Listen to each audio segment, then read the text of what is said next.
two brothers and gamers that have been playing games since the early 1980s. Combined, they have over 65 years experience. Join them each week as they discuss and rant about gaming and entertainment news. This is Generation X Gaming.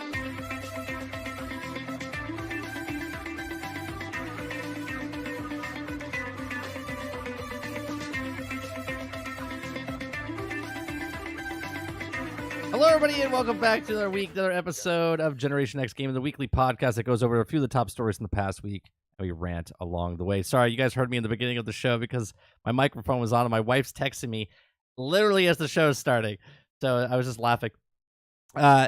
Generation X Gaming weekly podcast goes over a few of the top stories from the past week, and we rant along the way. Episode 350, and it's May the 4th. Be with you. It's Star Wars Day. Sarge is wearing a Star Wars shirt. I'm wearing a Star Wars shirt. I got the Beatles with Darth Vader and the Stormtroopers going across Abbey Road. So we're here live Thursdays, 8 p.m. Eastern, most Thursdays of the year. If you guys like what you see here, please make sure you hit that like button. I'll tell you what, let's do something, chat. Let's all hit the like button now. And if you don't like it by the end of the show, you can hit dislike by that time, right? Let's try that. Let's try to get as many likes to viewer ratio as it helps us out here. If you like the show, we do this, like I said, Thursday nights, and we also do it on iTunes, Google Play, Spotify, Anchor.fm. Spotify is the best place to go, though. You can watch the video broadcasts of it. We just put up 348 and 349 yesterday, and then this will be up hopefully by this weekend, and 350. We've done 350 shows, and you can watch and listen to all of those over on Spotify. It's a good spot, and it helps us support there as well. So if you're at work, you don't want to do the video, you can just listen to the audio. On today's show, Sarge, we're going to be talking about Redfall. We're going to be talking about Redfall. It came, it went like a wet fart in the wind. Okay, downhill or downwind, I should say. Not a wet fart. If it's a wet fart, you're in trouble. Well, that's a wet fart, and everyone was downwind of you. You shit yourself, and it smells really bad for everybody else. So we'll talk about Redfall. We're going to talk about Star Wars Jedi Survivor. We're going to talk about, because of Redfall, we're going to talk about Starfield. It's the next big game coming out from Microsoft, and people are getting a little, I shouldn't say nervous, because we were nervous before. They're just more concerned now what's going on. We're also going to talk about Respawn. Respawn has a new game coming from the Titanfall director. We're going to talk about that. And we're also going to talk about Zampella. Vince Zampella, since taking over, has turned the ship around for Battlefield. Battlefield 2042 is actually a better game 18 months later. I don't know if it's because of him or if it's just because they had 18 months more to work on the game. But there was an interview with him, and he's talking about there's new things coming. And he's so excited. And I trust Zampella. He's a good Call of Duty guy. He came from Call of Duty. He made Titanfall. They've made Apex Legends. They made Jedi Survivor. Now I understand it's not Respawn. He's with DICE now, but he's doing some good things, and we're going to talk about that as well. We're also going to talk about the Phil Spencer interview that happened over on Kind of Funny Games. It's like the last section of the interview, and we're going to kind of break that down, what Phil Spencer's saying. There was a question asked to him, and he kind of went off on this rant that wasn't part of the question. I actually respect him. I know a lot of people give him crap, and you know what? I don't envy anybody that's ahead of a $1 trillion company or $1 billion company or branch. They're probably stressed out, and he looks stressed out after Redfall launch of this, and with the 30 frames per second type of thing. We're going to talk about the showcase, the Xbox Game Showcase. They officially announced it. It's on June 11th. We'll talk about that a little bit. We're going to talk about this game that's coming out. It's a MMO. It's a Unreal Engine 5. It's the first Unreal Engine 5 game. It's called The World of Chrono Odyssey. We're going to show some footage of that and talk about that a little bit. We're going to talk about Midnight Suns for a brief moment. We're going to talk about Star Wars, like I said, Jedi Survivor a little bit. What else are we going to talk about today? We're talking about Game Pass a little bit. We're going to talk about Google Stadia. We're going to talk about Super Mario breaking the $1 billion mark, but there was a problem that went on there, Sarge. We're also going to talk about the pre-orders, and pre-order bonuses, I guess you should say, of Armored Core 6. And we're going to talk about rumored Assassin's Creed Mirage having a little bit of problems. We're going to talk about Vampire Survivor. We're going to talk about Microsoft a little bit. And we're going to talk about a mod that someone's creating with ChatGPT for Skyrim, which is actually, I just talked about this maybe like 3 weeks ago.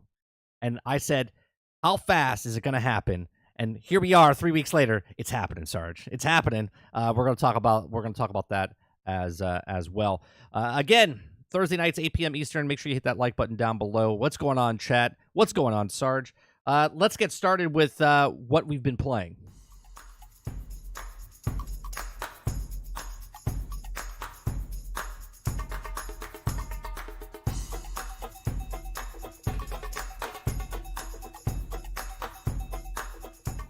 All right, Sarge. So, what have you been playing? I know you've been playing a couple different things. So, what have you been playing? The one you have to get out of the way. I really don't have to talk about it because it stands on its own. Is I'm still playing Hell Let Loose. I'm in a community now with a clan of guys. We play every Friday and Sunday. I have yet to get back in. I've missed 3 weeks now. It's amazing. They're a group of guys, ex-military. Some guys who just like strategy games, first-person shooters. It's a good clan. They're slowly building up. So that's a staple. Then, of course, a little bit of Division, right? Because I'm keeping up with just leveling up. A little bit of Redfall. Okay. I forced Sarge to play it with me that night. But the one I got because I got my new computer. My precious. Hi, precious. My new computer. Back over here, Sarge. Back over here. Yeah. So with the new computer, I got Total War Warhammer 3. Or is it Warhammer? No, it's Total 3? War Warhammer. No, it's Total War 3 Warhammer. No, it's Total War Warhammer 3 is what it is. Okay. Yeah, because the third game. It's amazing. I am a sucker for RTS games. Is it a finished game, Sarge? Is it done? Okay. Let me. How's the AI? Is the AI good? AI on easy is kicking my ass because I don't understand the numbers yet. Right, I'm still getting my ass kicked. So for those of you who are old enough, if you ever played Lord of the Rings Battle for Middle-earth 2, raise your hand. Right, I know some of you in here. Raise your hand. Okay. So that came out like the late 90s, mid to late 90s. If you remember correctly, the map, when you played on the map was a living map, and there was like one of the selling points. Like the map was like the water moved, the trees swayed. It was an amazing game for mid 90s, dude. It was incredible. So Total War is a third installment. I didn't play the first two, Mike. You want to know why? Because I didn't have a computer that could run it. Right?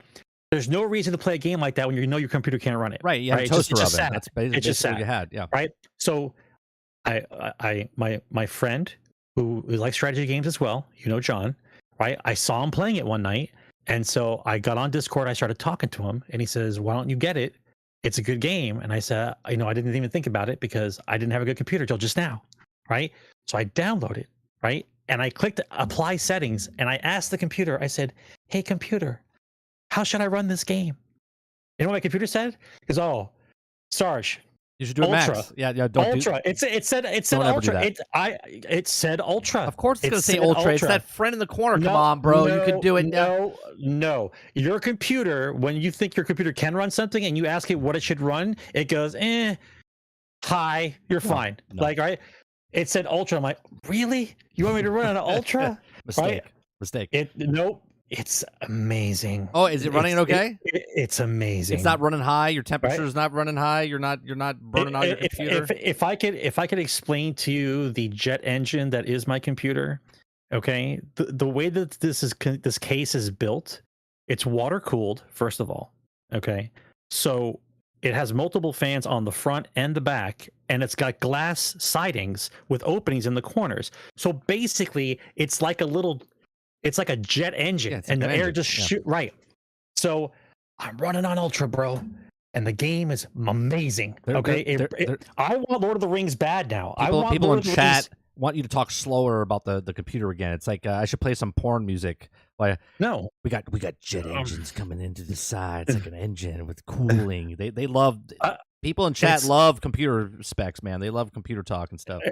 All right, here you go. Here you go. I got my stats right here. All right, I got it. It's laminated. I got it laminated. All right, it's not a super beast, Melrose, but for what it is, and I have room to grow. There's room to grow. Right. So what I got was an AMD Ryzen 7 7700 5.4 gig. Okay, of course it's an Asus motherboard. Nobody cares about that.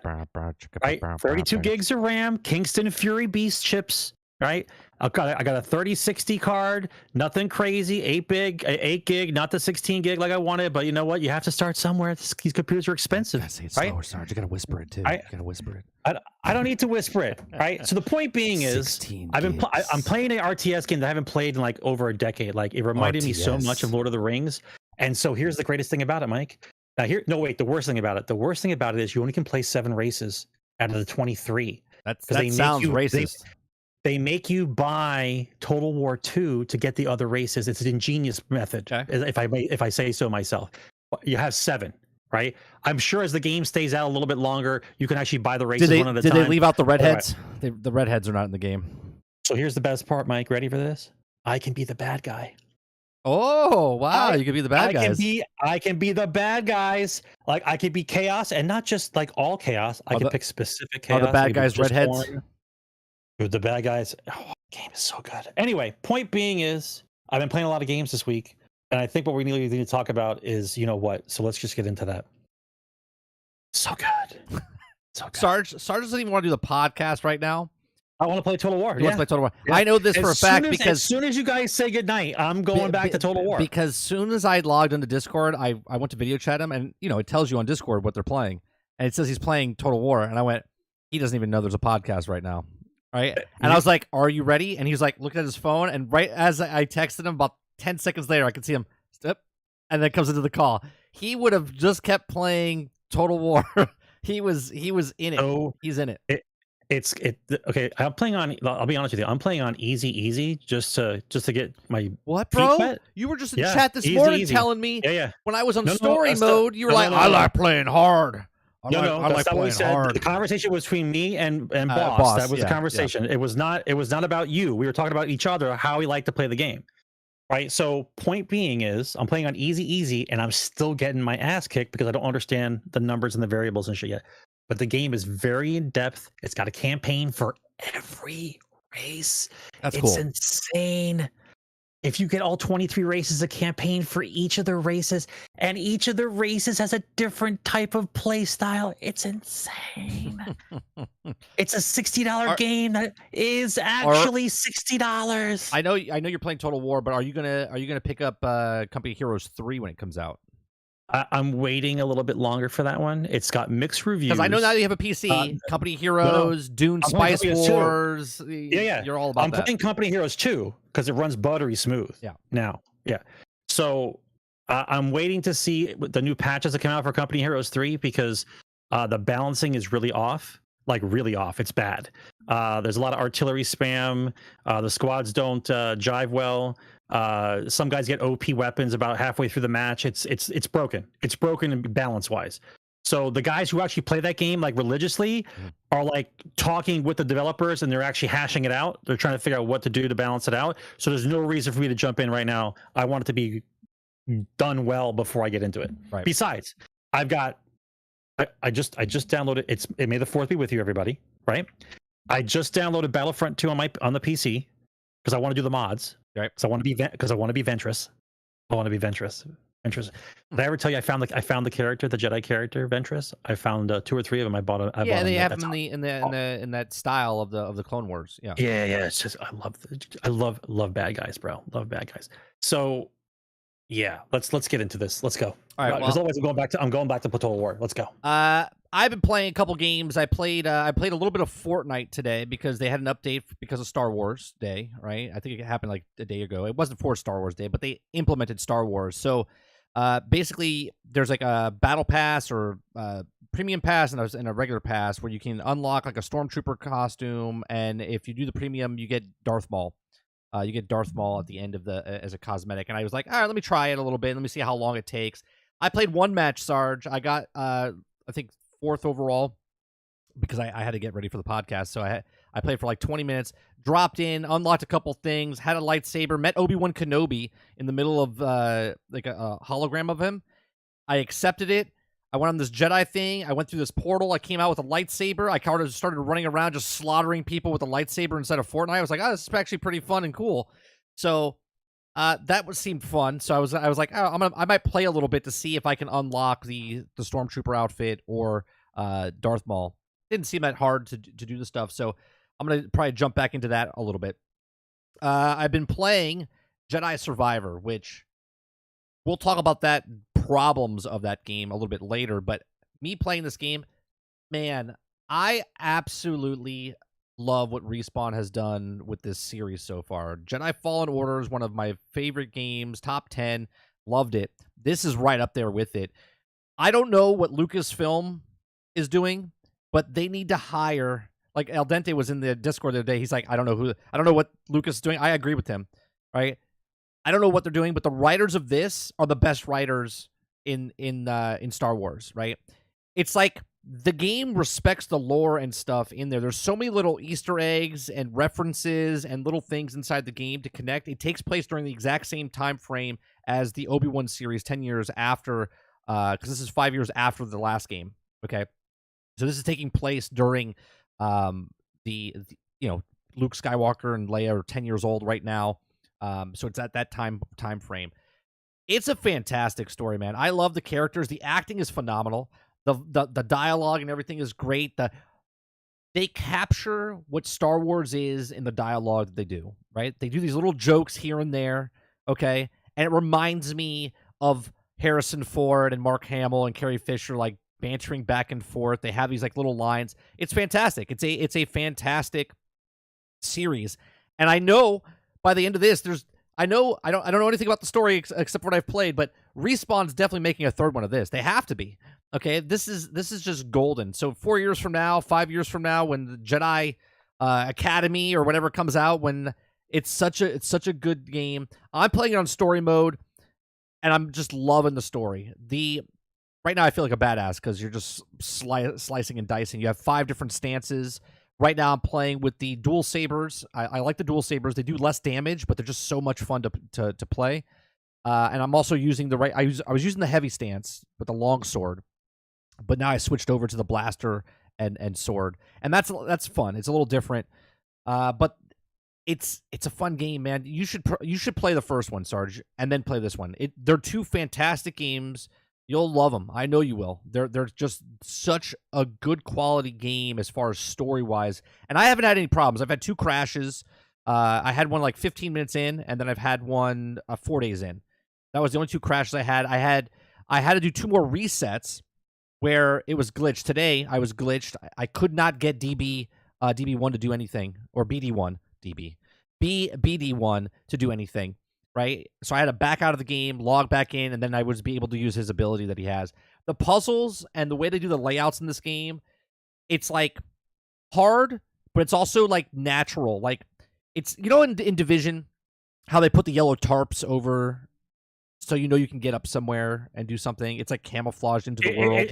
It's a marking in the game that you don't recognize until you finally recognize it. And then once you see it, you look for it. Right. But it's not obtrusive in the game. They do the exact same thing in this. Like, there'll be a wall that you can run on, and they have little scrapes on it, right? So you look at all the walls, and if you see the scrapes, you're like, oh, I can run off that wall. Or if you can grab a ledge, the ledge just sticks out just a little bit, and they have, like, little markings on it or something. It blends in very well into the atmosphere of the game. It's not like, hey, look at me, this is there are things. It's a learned thing. Yeah, there are things, like there's grates and stuff on the wall. Some of them you look at, and you're like, can I grab that? I don't know if I can grab that. But totally worth the money that I bought it, $70, and I'm absolutely loving it. So I'm playing that majority of it. Obviously, we played a little bit of Redfall. Let's talk about Redfall, and then we'll go into the problems of Redfall, and it's the big first topic of this, right? The Redfall I played solo. I played solo in the morning, and then I played co-op with Sarge in the evening. And right off the bat, here's the good things that Redfall does, okay? The map is a good size. Okay, they've done a good job with the map. I like that you can go into majority of the houses and the just the area itself. I thought the gunplay wasn't terrible. I thought it was decent. I didn't think it was like, crap compared to everything else, right? The graphics to me were fine. I like the art style that they've chosen, but the problem with the guns, the art style, and the map, okay, is that there's so many negative things about this game that you start shitting on the good things even that are good, right? You just look at it and go, yeah, everything's just bad, right? I looked through my scope of my sniper rifle, and my scope disappeared, and my scope was locked in the front of me. I couldn't do it. I had to like reset or back out and then bring the scope back up, and then it was fixed. I had a pistol with no scope, and they put a scope on it. I had a shotgun, they put a scope on it, right? There was all these like just major issues, and the AI is absolute trash, okay? Absolute trash. Now, my solo experience was worse than my co-op experience. Now, the co-op experience was just fun because, and I always say this analogy, chat, if I go to a shitty bar or restaurant, okay, it's a shitty bar and restaurant. At least you have someone to right? talk to. The food is shitty. The drinks are okay. It's expensive or whatever. But if you're with good friends, it makes it a better experience, right? And you might show up to that restaurant again because you had a good time with your friends, and your memory goes, you know what, I had a good time. I didn't have that with Redfall, but I had more fun co-op with a friend. And I can see if you have like 3 or 4 people playing with you, it's still a turd though. It's still a turd. But it was a lot better playing with Sarge because he was also having misery along with me, and that made me feel better. What'd you think about Redfall, Sarge? Well, there's not enough time in the show. my first question to chat is, do you actually believe that they didn't know what this game was before they released it? Do you believe that? Do you believe that they thought that this game was good and they're going to just release it? Do you believe that? That's my first question. No, I think this game went through a massive change. This game was like a Marvel's Avengers. This game was like a Gotham where they had microtransactions built in and they ripped them out because all the cosmetics and all the different stakes that you could put on the front of your thing, this is 100% a microtransaction game, and they admitted this. They had a PlayStation 5 version of this game before Microsoft bought it, and they had a storefront with microtransactions in this game for cosmetics, and this is supposed to be an online service game from Bethesda, right? So this was supposed to be a Fallout 76 type of game for another Bethesda title. Okay, so the point I'm going to lean towards here without trying to go ape shit right away is the fact that because of the structure of gaming right now, because of the way things are, I don't have to finish it. It's an online service. I can patch it later. All these things lead to the fact that I don't have the pressure to release. Now, I don't want to use the word perfect. I'll just use the word finished. I don't have to release a finished product because I have the luxury of just updating patches down the road. You want the consumer to pay full price for what you... Now remember, they called it a AAA title. I didn't call it that. Right. The thing to remember here is I'm using their language. I'm not telling you what you sold me. You told me what you sold me. You said it was a AAA game. So when you say AAA game, I looked it up online because the world is inside your phone, and a AAA game only means a certain amount of money spent on a game. It's a blockbuster game. That's all it means. That's all it means. So when you say you're spending that much money on a game, there's a certain criteria of what a consumer is looking at when you say that to me. If you spend X number of dollars on this AAA title, I'm expecting AAA title production.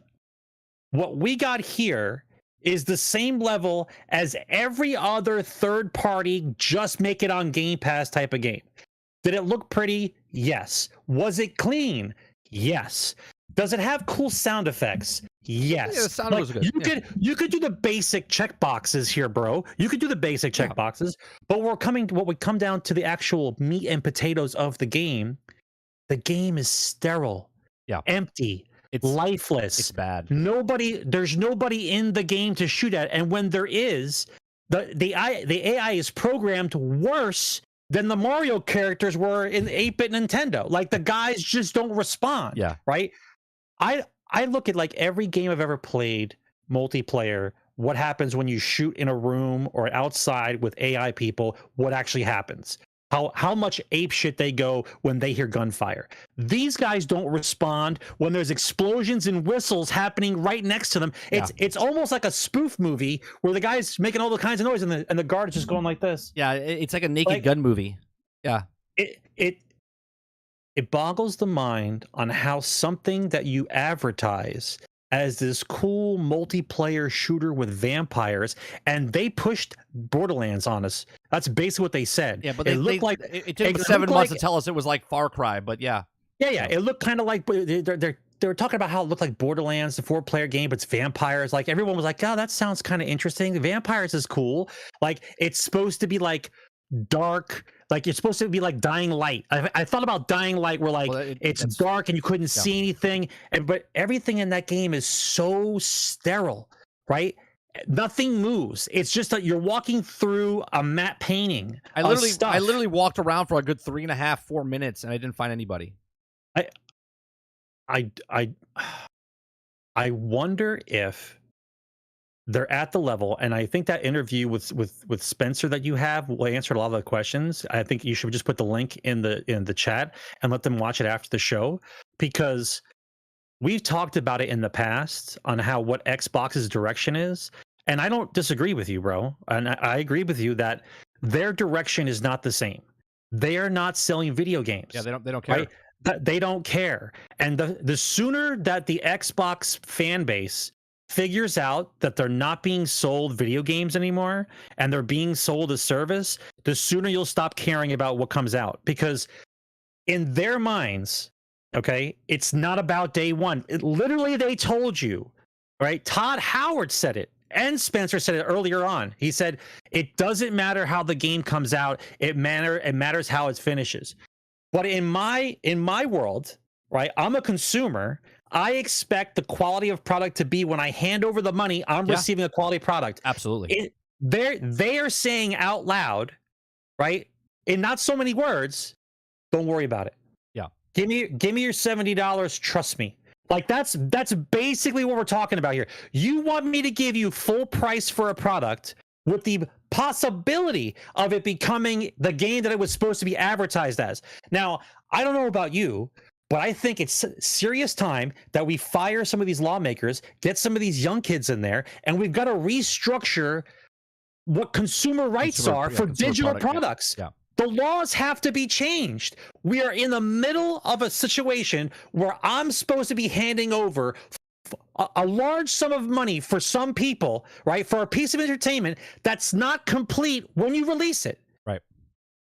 And that stupid list of words that you keep agreeing on when you start playing the game, you basically write off all your rights to any consumer malfeasance because you just said, yeah, I just want to play the game, and you just keep hitting yes. The laws have to change. It's just because Xbox has decided that they're selling services now instead of video games doesn't mean consumer protection just gets thrown out the fucking window. Excuse the language. It doesn't mean that. You can't tell me that you guys are allowed to sell that kind of product, whether it be digital or physical, that you're allowed to sell that without any consumer protection at all, right? That's the story here. Right. Because no matter what they sell, everyone's just like, you'll have the group of people say, well, it's fine. The game's fine. The game's fine. It's fine. Okay. Yeah. Okay. But I'm not going by what you think. I'm not going by what chat thinks. I'm going about what they said. What a product is. Their words. Their words, not my words. You said it was AAA. You said it did this. You said it's supposed to be 60 frames. You said all these things. So if you say all those things and the product comes out and it's not, the first and foremost thing that's on there is false advertising. Number one consumer product, false advertising. No, right? sorry, they put a sticker over it that said 30 frames. I don't care. I don't care. You have a list of things that you start telling the public and nothing comes true, right? But it'll come true later. That's not how this works. Right. Right. I, for one, and I'm saying this now because I'm a PC person. I was a PC person before. And an Xbox person. I had a PlayStation. I've had a 1. I've had a 2. I never got the 3. I had a 4. I got rid of it. Like, I have had all systems. I've had all systems, right? I'm saying now, as far as Xbox is concerned, all right, unless I buy a PlayStation tomorrow, right? As far as I'm concerned, there is zero reason, and I mean this wholeheartedly, there is zero reason for any consumer who plays Xbox at all to buy anything day one. Never buy anything day one. There's no reason. Right. If you waited 6 years for a game and you're upset that you had to wait 6 years and it comes out broken and you still had to wait another 18 months to 2 years before the game was completely finished anyway, then what is the difference between me holding on to that money and playing something else and waiting for your piece of shit game to actually come out finished after the patches, and then I buy it on discount because no one wants to look at that piece of shit, right? Why am I giving you money? Right? Why am I giving you money? This is now solely in the consumer's court. This is no longer about Xbox. This is no longer about PlayStation. This is about your ability to say, hey, well, let's see. If I'm not going to get a finished product for the money that they want from me, and I know eventually when they finally patch it, the game will be done and also be discounted, then why would I give you that money up front? 100% from now on, from this day forth, if anyone complains about an Xbox title that you paid for day one, I no longer want to hear you. I no longer want to hear you. I don't want to look at you. I don't want to see your tweets. I don't want to hear any of your bullshit, because you, my friend, are a poor consumer. You're the one that wants to give a company who doesn't give a shit about you full price for a game that doesn't work on day one, and the promise for the game to work later on. And we all know, we've seen it in the past, that if the game doesn't sell well, they just stop supporting it anyway, and you never get that game anyway. And all you did was just give them $60 or $70 for a shitty product. Why? Right. Why? And why do they do this? And why do they get away with this? Well, let's discuss this, bro. Well, it's very simple. You want to know why? You want to know why, chat? You want to know why they're allowed to do this? And no matter how many times they say sorry to you, it doesn't matter. The only reason why you can release a substandard product and get away with it without lawsuits and all kinds of crazy shit, besides the little sticker and the fact that you keep hitting agree before you play a game, is the fact that they're getting $250 million a month to do whatever they want. If I was going to change the industry, if I was somebody who wanted to change the direction of gaming in general, I would have to make sure that I have some kind of cushion, that all the people's faces that I keep punching as I'm doing this change, I'm going to go over here, but along the way, I'm going to punch everybody in the face, right? if I'm going to make it over here and punch all these people in the face, I have to make sure that I have all the money possible that those people would have spent on me during my transition to go over here. Right. And they have that transitional money with Game Pass. They get $250 million a month to do whatever they want. This is what they decided to do. Xbox and Microsoft vision is not the same at all as Nintendo and PlayStation. So let's stop. Let's stop. They're not in the same box. They're not in the same box anymore. You're taking. I have a problem with the industry. You're taking it out on Xbox, and Xbox is just basically what EA did, exposing like loot boxes, right? I'm not taking it out on Xbox. What I'm saying is, you're saying that Game Pass is the problem.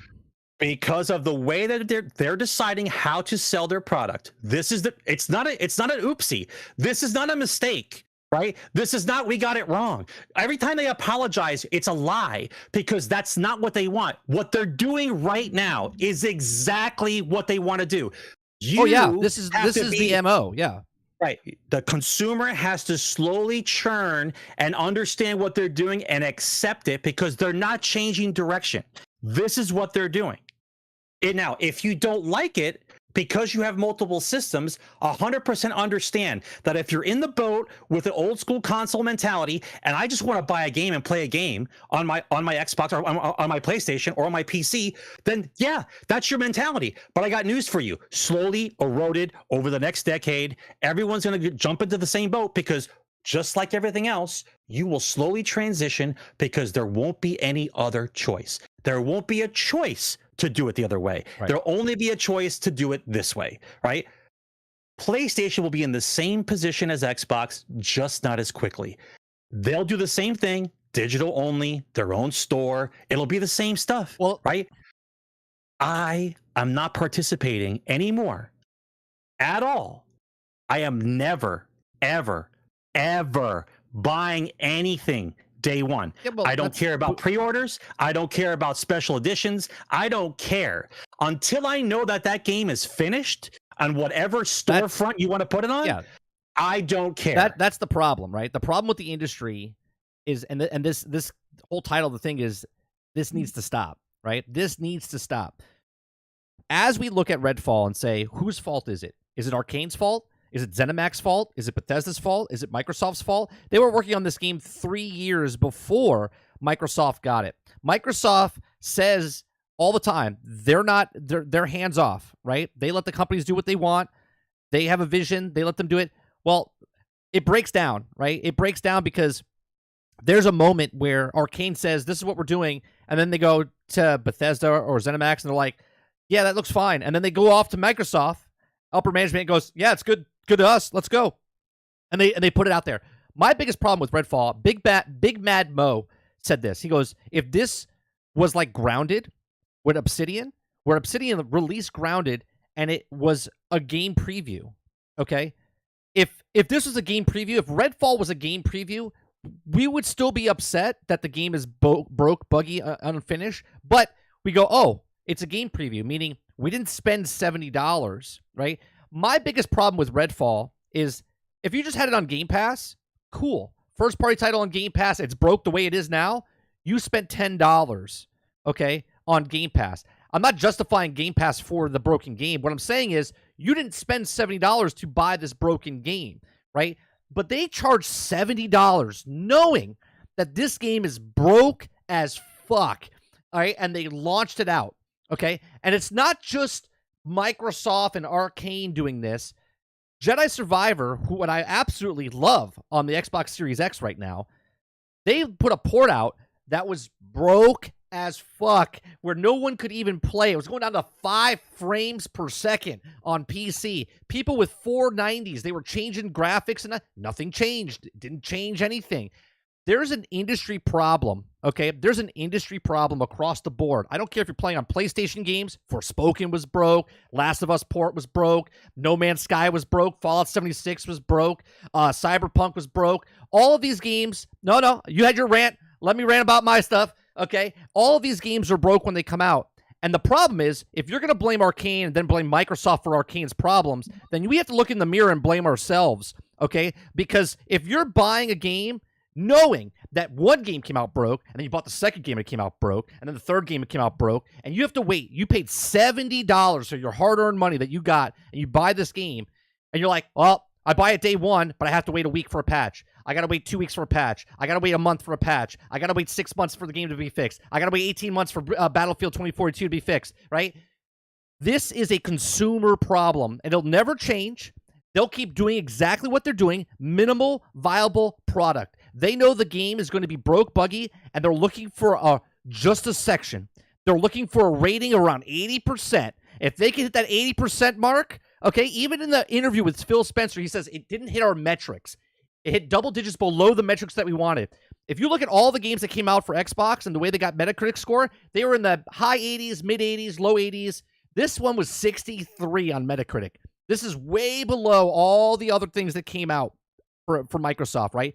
So we as consumers have to stop buying day one. I know Diablo's coming out. You want to put your money towards the extra 4 days and the extra disc or the statue that comes out and all this other stuff. It'll never change. They'll keep producing this minimum viable product because they know they can put it out. Majority of the population doesn't give two shits. The people in this chat are not the problem. Majority, right? We're the minority. We watch people play the game. We make a decision. We're smart consumers for the most part because we look at it and go, yeah, I'll watch Asmongold play it. I'll watch Code Carnage play it. I'll watch 30 and Still Gaming play it. I'll watch Lono play it. See if they like the game. See if they like the game or not. Okay? But for the majority of the people that don't watch YouTube, that don't go everywhere else, they don't care. Fallout 76, I was having a conversation with Boss on Discord. Fallout 76, this blew my mind, Sarge. Okay? I already know the answer. 4 years ago, Fallout 76 was the biggest pile of crap that came out in the video game industry. It was unplayable for most people. I didn't have a bad port of it, but majority of the population could not play this game. It was trash. Right now, there's over 600,000 people concurrent that play this game every single day. There is 10 million people across all the platforms that play this game across the board every single month, okay? That game was trash. People don't care.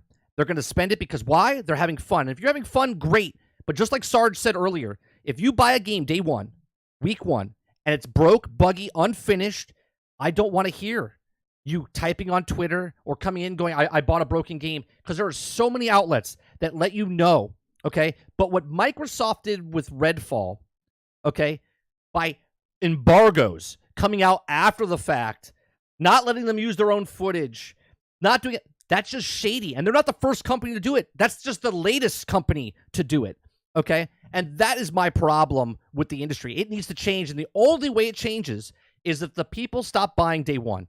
Stop buying week one. If they have a patch day one, then wait a week, because why release that fucking game knowing that you have all these problems with the game on day one, week one, month one?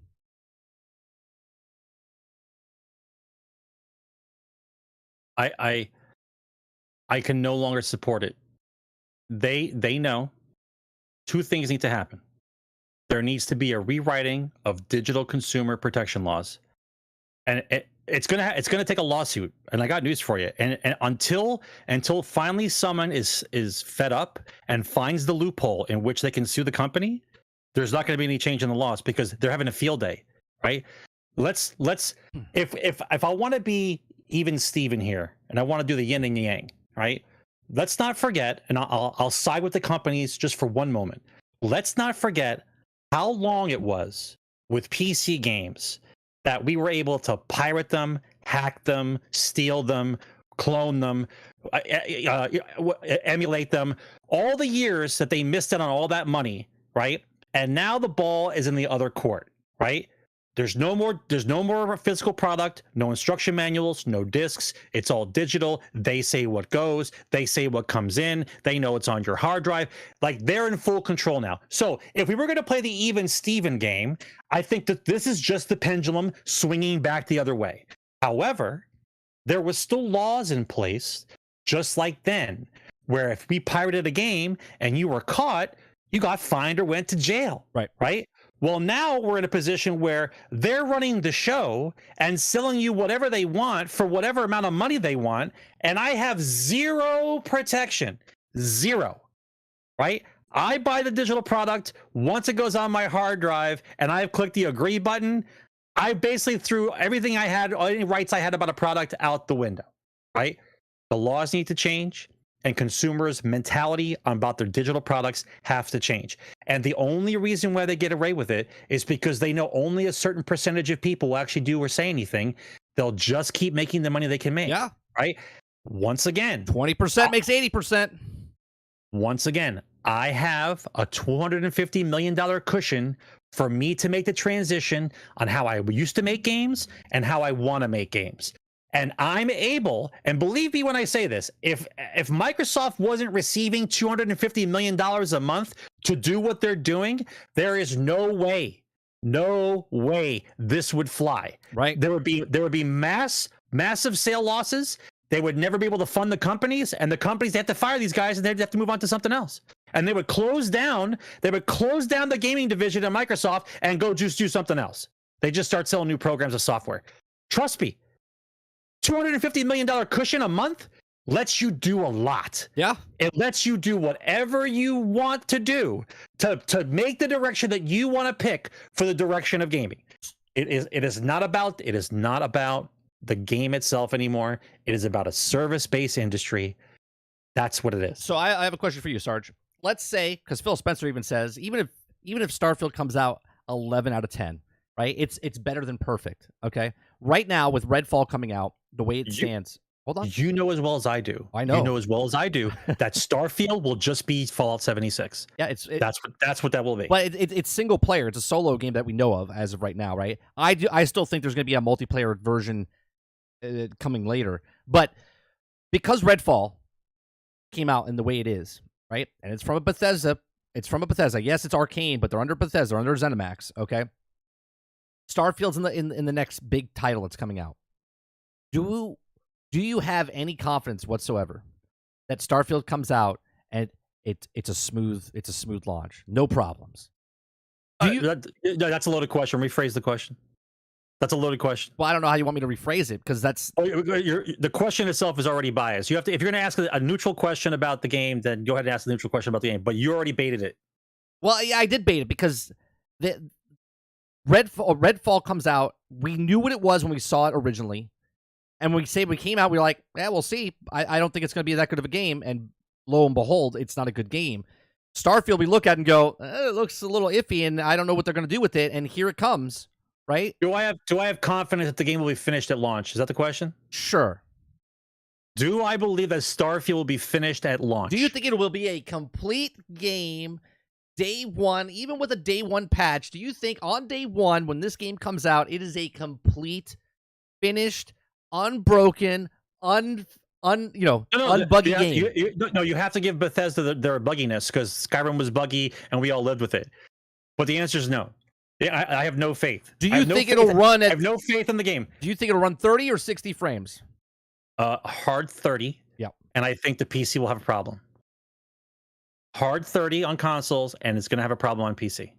I think this is going to be... Mark the timestamp right now. Mark the timestamp right now. What's the timestamp? This is what I think. We're 46 minutes in. I think that this game's going to come out, and they are scrambling to get... A year, Mike. A year. They're scrambling. A year. I think let's say they say there's 1,000 planets, but say the story only has 3 major planets that you're going on. Right now, they are working their asses off to make sure those those planets yes, are just perfect. Phenomenal. You're like 30, 40 hours into the game, and then it goes off a cliff. It's gonna go off the planet. Yeah, it's gonna desert planet number 46. Yeah. Ice planet number 34. Yeah. Like that. All right. Let's get the first 40 hours really good, so they all like it, and then after they pass the 40 hours, everyone's asking questions like, "What's going on?" It's lackluster. 100%. It's gonna be 100%. Yes, 100%. 100%. Okay, so do you think? Okay, Microsoft, Starfield comes out in that state that we just said, right? Comes out in that state that we just said, Starge. What happens? What happens to Microsoft at this point? Their first-party title that comes out is supposed to be a AAA. It's supposed to be the next IP, biggest thing in the world coming out.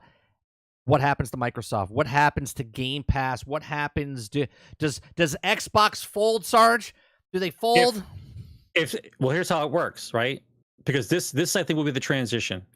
I think that there's so many, and for lack of a better word, there's so many casual gamers that are giving Microsoft the Game Pass the Game Pass dollars, that when Starfield comes out and there is an actual rebellion about how shitty Xbox is, the number of people that will cancel Game Pass and say F you Xbox and F you Microsoft, when that number leaves completely and they just go out and buy PlayStations, the number that they have left, they know is now their captured audience and they don't care anymore. Like, as far as they're concerned, when that day happens, when Starfield is released crappy and the hardcore Xbox people say, I'm done with this, I'm leaving, once that Game Pass number like drops by like 3 million people and it goes down to like 20 or 18 million people, right? At that point, they know this is our starting number. Everybody else is gone. It doesn't matter anymore. Right. Because we're the old schoolers, we're the hardcore people. We care about the hardware and the tech stuff. We want good games. Everybody else is like looking at the butterflies with a controller in their hands. Like, this is a good time. I'm gonna invite Steve over. We're gonna have some fun. We're gonna have some nachos and play Minecraft. Like, those are the people they want. Capsulated. We have them in it. We have them inside our ecosystem, and it doesn't matter, right? That's what's gonna happen. Right? I pray that happens, just so all this just clears, just so it clears.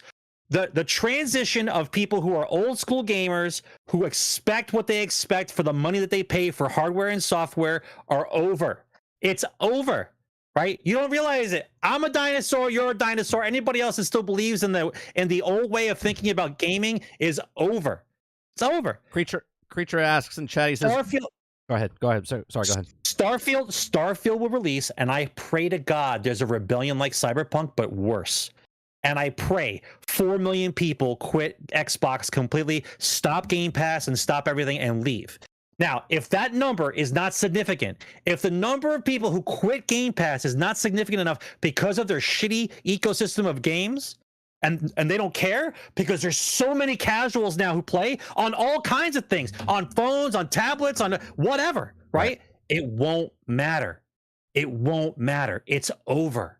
Yeah. What you believe gaming is over. Creature says, so you're suggesting that the last 3 years have been planned failure to measure baseline of what build from going forward? Yes. Yes. Yep. Explain to me how you think releasing dud after dud works. What does that do for you?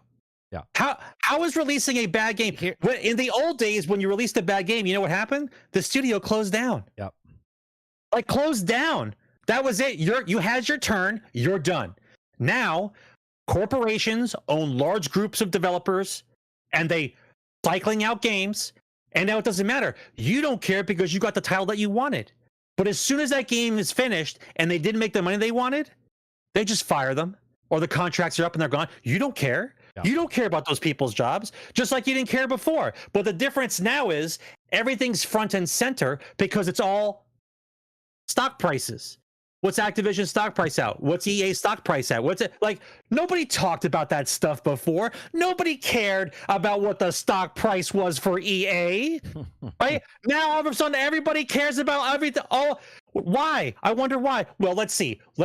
Maybe it's because a $50 million industry turned into a $500 million industry, turned into a $5 billion industry, to the point where now gaming, I think, is like number one. I don't know what else to tell you. The number of people in the pool dictates that they don't have to care about how they sell the product. It's up to you to figure out how you're selling, how you're spending your money, right? They can do whatever they want, apparently, because they've been doing it to you for the last 5 years, 8 really. But everyone's been talking about Game it really Pass has harshly. been like 5. Yeah, 5 years. Yeah, 5 years. Yeah. Pixel says this has to stop. This is the Gravity show. The problem is with, like I said, the industry. I have respect for Phil Spencer and Jim Ryan. Anybody that runs these companies and has to deal with any kind of, like, the stress levels have to be. We're going to watch a little clip of Phil Spencer, okay? He was in an interview with Kind of Funny Games. The interview is 41 minutes long. We're not going to watch the whole thing, but I am going to watch the last, like 5 minutes of it. We're going to stop and pause in between. He's asked quick questions, and Phil Spencer is asked a question, and then he kind of goes off. He's like, yeah, I hear what you're asking, but I'm going to answer something else that you didn't ask me.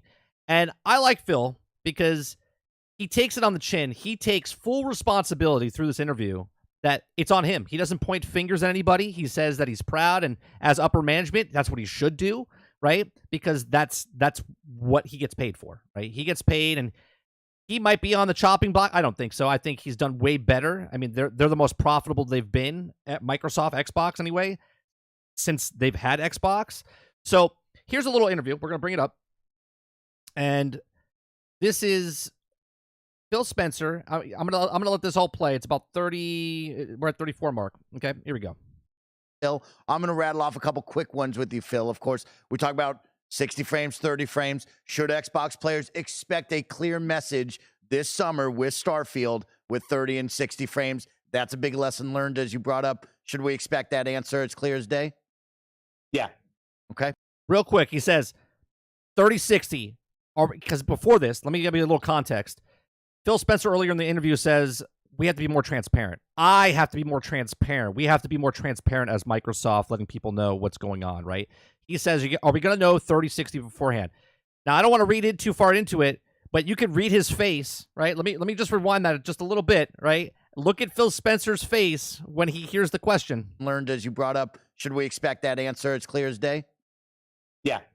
Okay. That's right. Very, very stoic, just kind of just bland face. And he says, yeah, he's not saying it's 60 frames. He's just saying with confidence, you'll know if this game is 30 or 60 way before it comes out to make this choice, right? It's not going to come out 3 days before like Gotham Knights did or 10 days before. It's not going to be like Redfall a week before saying it's 30 frames per second. You know what I mean? So let's continue.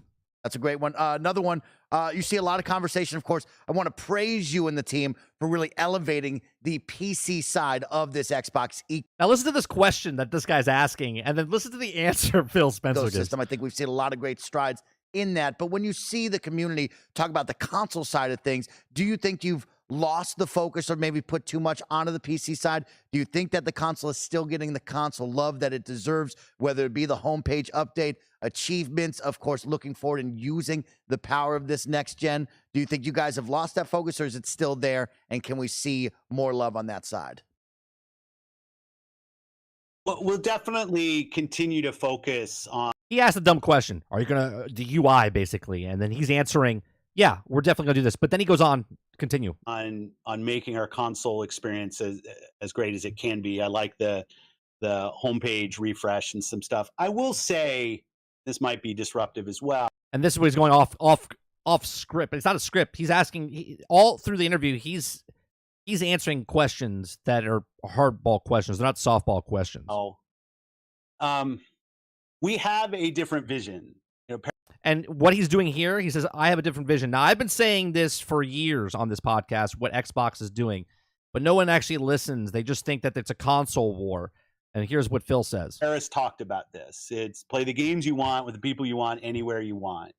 We want Xbox to be something that people who buy our console can feel like they're a member of. Obviously, who are playing on PC, who are playing on cloud, that they feel like they're full members of our ecosystem. Game Pass players can play on many different devices, and we remain fully committed to that. Fully committed to Game Pass. They're not changing their ways of what they are, so that means they're still going to put out the games that they're putting out at the style they're putting them out, around the 80 mark of the Metacritic stuff. We're not in the business of out-consoling Sony or out-consoling Nintendo. He knows Microsoft's place. Sony and Nintendo, he says he can't compete with them, right? He says we know that we're third place. There isn't really a great solution or win for us. And I know that will upset a ton of people, but it's just the truth of the matter is that when you're third place in the console marketplace and the top two players are as strong as they are and have, in certain cases, very, very discrete focus on doing deals and other things that will that kind of make being Xbox hard for us as a team. That's on us, not on anybody else. Our vision is that everybody who's on console has to feel like they have a great experience and they're a first-class citizen. They've invested a ton in our platform. Okay, so what he's talking about there, first-class citizen as a console, he knows earlier in the interview that it's a letdown for console owners, right? 60 frames, 120, up to 120 frames. He's saying that we need to put, he's saying we need, and he's taking priority to himself, we need to make sure that they're getting what we told them they're going to be, right? 60 frame games. This is what he's saying. On top of that, he's also saying that no one's leaving because they already have a set customer base, which he's about to say. But we are not in a position, and I see it out there. I see commentary that if you just build great games, everything would turn around. It's just not true that if we go off and build great games, all of a sudden you're going to see console share shift in some dramatic way. We lost the worst generation to lose in the Xbox One generation, where everybody built their digital library of games. So when you go and you're building on Xbox, we want our Xbox community to feel awesome. But this idea that if we just focused more on great games on our console, that somehow we're going to win the console race, I think doesn't really lay into the reality of most people. Like 90% of the people every year who walk into a retailer to buy a console are already a member of one of the three ecosystems, and their digital library is there. This is the first generation where the big games that they're playing were games that were available last gen, when you think about Fortnite and Roblox and Minecraft. Right. Everything's digital from last gen to this gen. So you already have a lost cost fallacy in your investment, right? Like if you're on PlayStation, you bought all those games. Now you're going to go back and buy PlayStation because you want to go backwards compatibility with all the games that you already had. You don't want to go on a new system because then you have to buy all the games over again. He goes into saying more of this is not old school with cartridges. Like the continuity from generation to generation is so strong. I see a lot of pundits out there that kind of want to go back to the time where we all had cartridges and discs and every new generation was a clean slate and Right. you could switch the whole console share. That's just not the world that we are in today. There is no world where Starfield's an 11 out of 10 and people start selling their PS5s. That's not going to happen. And I brought that up. I said when they were buying the Call of Duty stuff, I was like, people are not going to just sell their PlayStations to go play Call of Duty, right? They're not. They're going to stay where they are, and they're going to buy the other game that comes out that's more, like what's the game X Defiant that's coming out? That's like a Call of Duty clone type of thing, right? They'll just buy the next third-party game and stay on the console they're at.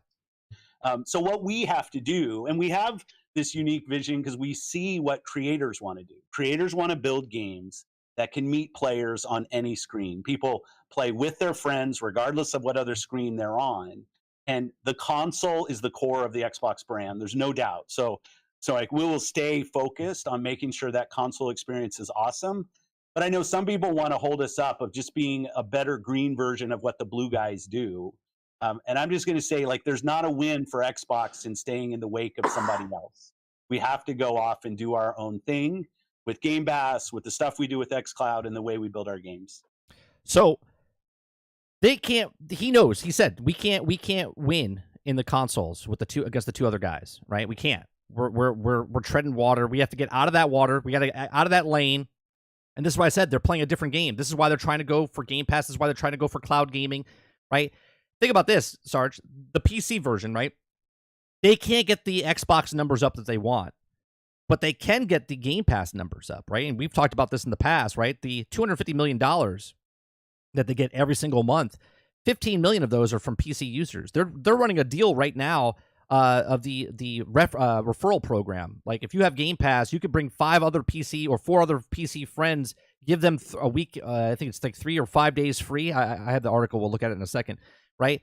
And then they can continue on afterwards. They're looking for that PC base. They know that if you're a PlayStation player, you're probably not going to go spend $500 on the Xbox, but you probably already have a PC as well, right? And you can get Game Pass for $10, $8, whatever it is, just for PC version, and you can still play those first-party title games that Xbox is having, right? So they're trying to do the backdoor entrance here. They're not trying to compete with consoles. I've said this for years and years. I said they're going for that digital market. This is why they're buying Activision Blizzard. This is why they're trying to get the mobile market. They know their place. They're trying to do another avenue, and that's what they're doing. And he just said it. He admitted it. That's This is not even a discussion anymore, right? The discussion cannot be had between what Xbox is trying to sell you and what PlayStation and Nintendo are trying to sell you. It is two different conversations from here on out. That's what it is. Xbox, Microsoft is trying to sell you a service. They don't care about 25 million Xbox players. They're concentrating on 3.6 billion screens that are in people's pockets. Yep. They don't care. We are the dinosaur. I don't care. I've had my day in the sunshine. I already know how gaming's going to end up. I'm willing to accept it. I'm going to enjoy how I go and see what happens in the future. But the way everybody keeps fighting, how they're fighting Xbox on because the game release is broken, they don't care. They don't care. The number of casual people who are willing to hand over $10 to $15 a month to be entertained by something they never grew up with, they didn't care about. It's just a form of entertainment, as opposed to somebody in this room who has been playing video games since he was 4.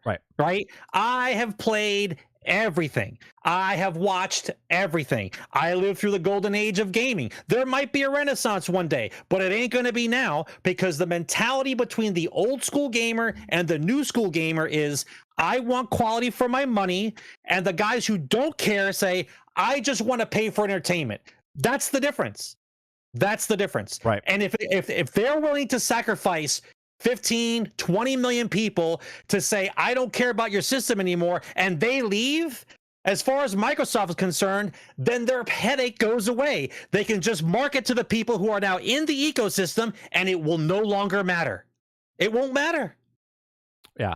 It's a good interview. If you guys have 41 minutes, put it on times 2. They asked some good questions. There were some questions that Paris wanted to answer at the end, but he didn't get to ask it. It's a good interview. Look, again, I respect what Phil Spencer had to do. It had to be tough to do it, but that's his job. But at the same time, talk is cheap. Action is, is just not. I need to see the things happen. I don't want to hear, right? Talk is cheap. Actions is where you get it, where you come out with something and you show us that, look, we're making it better. They had a terrible 2022, right? Phil Spencer, out of his own mouth earlier in the interview, it was bare, right? There was nothing going on in 2022. They had no first-party titles. 2023, there was supposed to be, I think it was like 12 games that were supposed to come out within the 12 months, or I should say not 12 games, but there was supposed to be all these games supposed to come out in the 12 months. All talk. And most of those games didn't come out. And he knows that listen. and says it in the interview as well. The problem with that is, I've said it in past shows, the development team knows pretty much not the day it's done, but they have a ballpark of when they know they're into the closing phases of the development cycle. It's not like you're working one day, you're typing on a computer, and all of a sudden it says end program. Oh, are we done? Like, that's not how gaming works. There's different phases of development, right? You know when you're reaching final phase of development, which means you're either 3 to 6 months out, and this is the testing phase and the closing phase and the polishing phase. Like, right? They come out and say, all this shit's coming out next year. This is our lineup. That's your guess. Yeah. You didn't talk to anybody. That's your guess because you're trying to hype out stock prices. You're trying to hype out companies. You're trying to hype out everything else to get money moving, except the fact that you don't actually have a product. Right? You talked to me for 17 months about how awesome the game's going to be. You showed me 3 trailers that when the game comes out, those trailers show nothing in the game that you're showing me the game now. You lied, and then you want me to hand over full money for a game that's broke and then want me to wait for the patch. Like, you don't see how this is working? Like, The conversation is now over. Consumer protection rights have to be adjusted for digital marketing. Things have to change. The guys who are writing the laws now have to be removed. We have to have new people come in who know what's going on in the industry and look at the laws and think, well, what is fair for you guys and what is fair for the consumer? If you're selling this product and you advertise for the product, but it never came out, but it comes out later, that's not a real product, right? This is the discussion. Right? The fact that we're arguing about games that are broken, that's the standard. I don't know what you're talking about. We gave them the leash to hang themselves with because they can now patch a game whenever they want. It doesn't matter, right? So now it is up to us to say, I think the game is good. I think the game is bad. Do I have options? Yes. Do I have 7,500 critics I can look at to decide if I want to buy this game or not? Yes, right? So if you decide to buy the game day one and now complain about it, those days are now over, right? I'm done listening to any more of the nonsense about how you feel about it, because this is the truth. This is the direction that Xbox is taking. They are not selling video games. They're selling a service. So the rest of you who think they're selling video games need to go back and play PlayStation or play your PC and just let Xbox do what they're going to do. Because once again, they want to go over there. And when they go over there, they're going to punch everyone in the face before they get there. And their $250 million pillow that they get every month gives them the right to try it. Because anybody that wants to try something new, any innovator of industry, anybody that needs to go into a different direction where nobody else is really going, right, has to go through a minefield. You have to get beat up, thrown down, insulted, put down. Like, the company has to go through a tunnel of shit, right, before they come out the other side. They have the vision of where the gaming's going to be, and we all know in the end, gaming is going to go that way. This is not something that I'm trying to say is against PlayStation or Nintendo. This is just the reality of the world. It's digital, it's online, it's cloud, hardware is going away, and so this is the direction. They want to be first in position for the new industry, right? They're going to make that industry. Google tried to do it.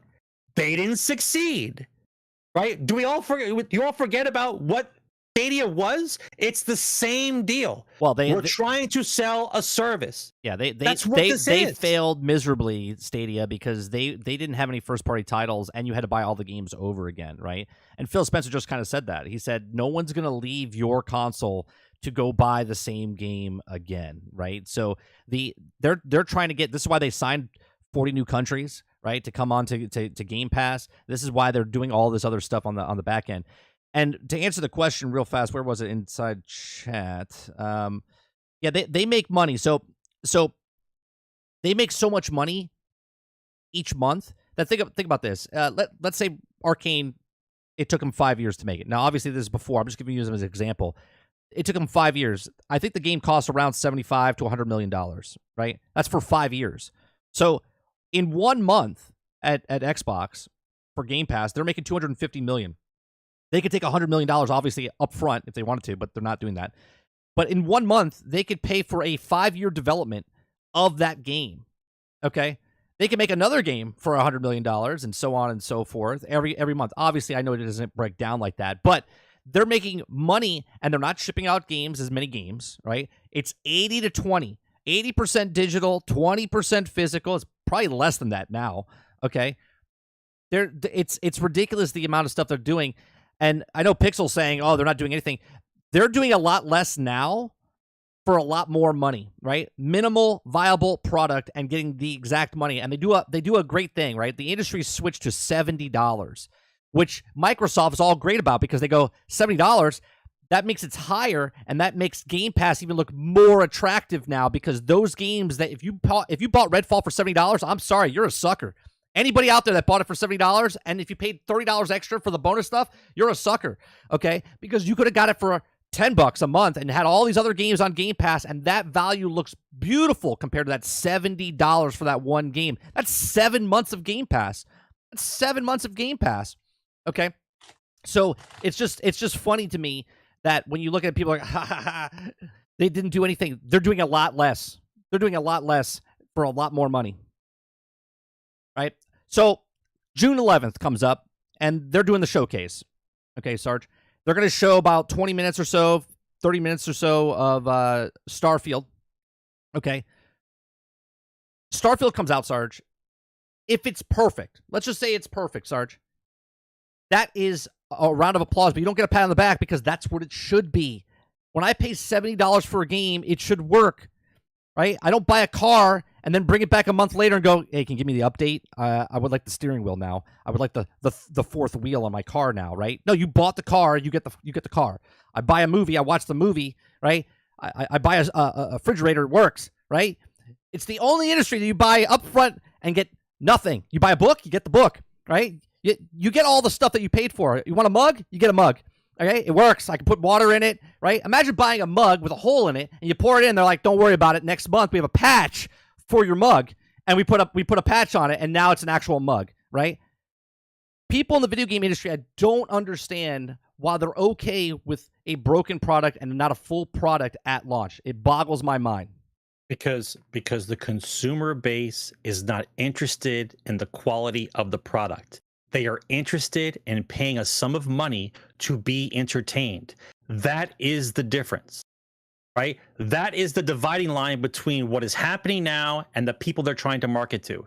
I can guarantee you, Microsoft would be completely okay losing 25 million players to go to PlayStation for in condition. After that happens, everybody else that ever is coming along down the pipe knows exactly what Microsoft is doing. Right. They don't have to fight anyone. All the new kids coming out of school, all the kids playing the video games on their handhelds, all the kids playing the games on their phones. Nobody cares about what I think about old school gaming. All they know is they can give them $10 for access to this list of stuff, and I have access to these games that come out. That's what matters to them. It doesn't matter anymore. That's the story. This is where we are, guys, right? As many people have said before this show, the console war is over. It is over because Xbox is not participating in selling consoles. Xbox is trying to weed out the people who are giving them a headache so they can advertise and market to the enormous casual gamer base that is willing to hand over $15 a month. Period. Right. Period. All right. Speaking of games, right? They showed a game called The World of Chrono Odyssey. Okay. So what is it? Okay.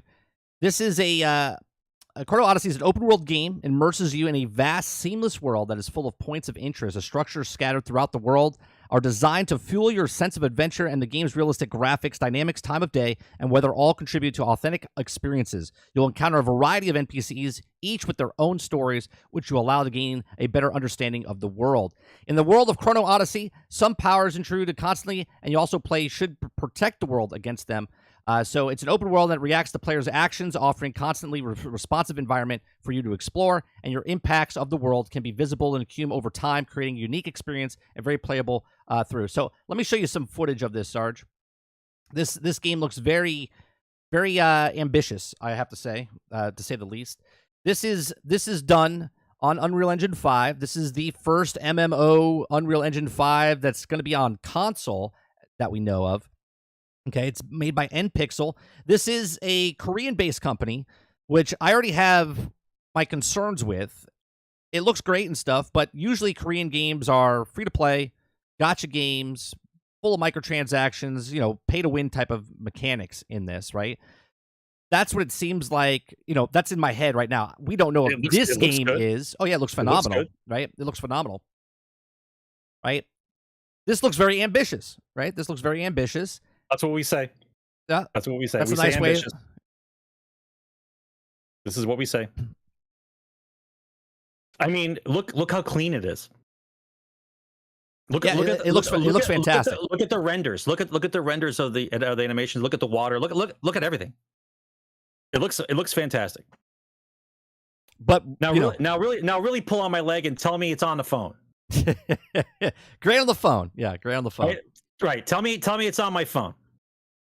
Well, no, Travis, ambitious doesn't mean AKA bad. It just means ambitious. A lot right? to stand up to. A lot to stand up to. You're setting the bar when you look at something like this.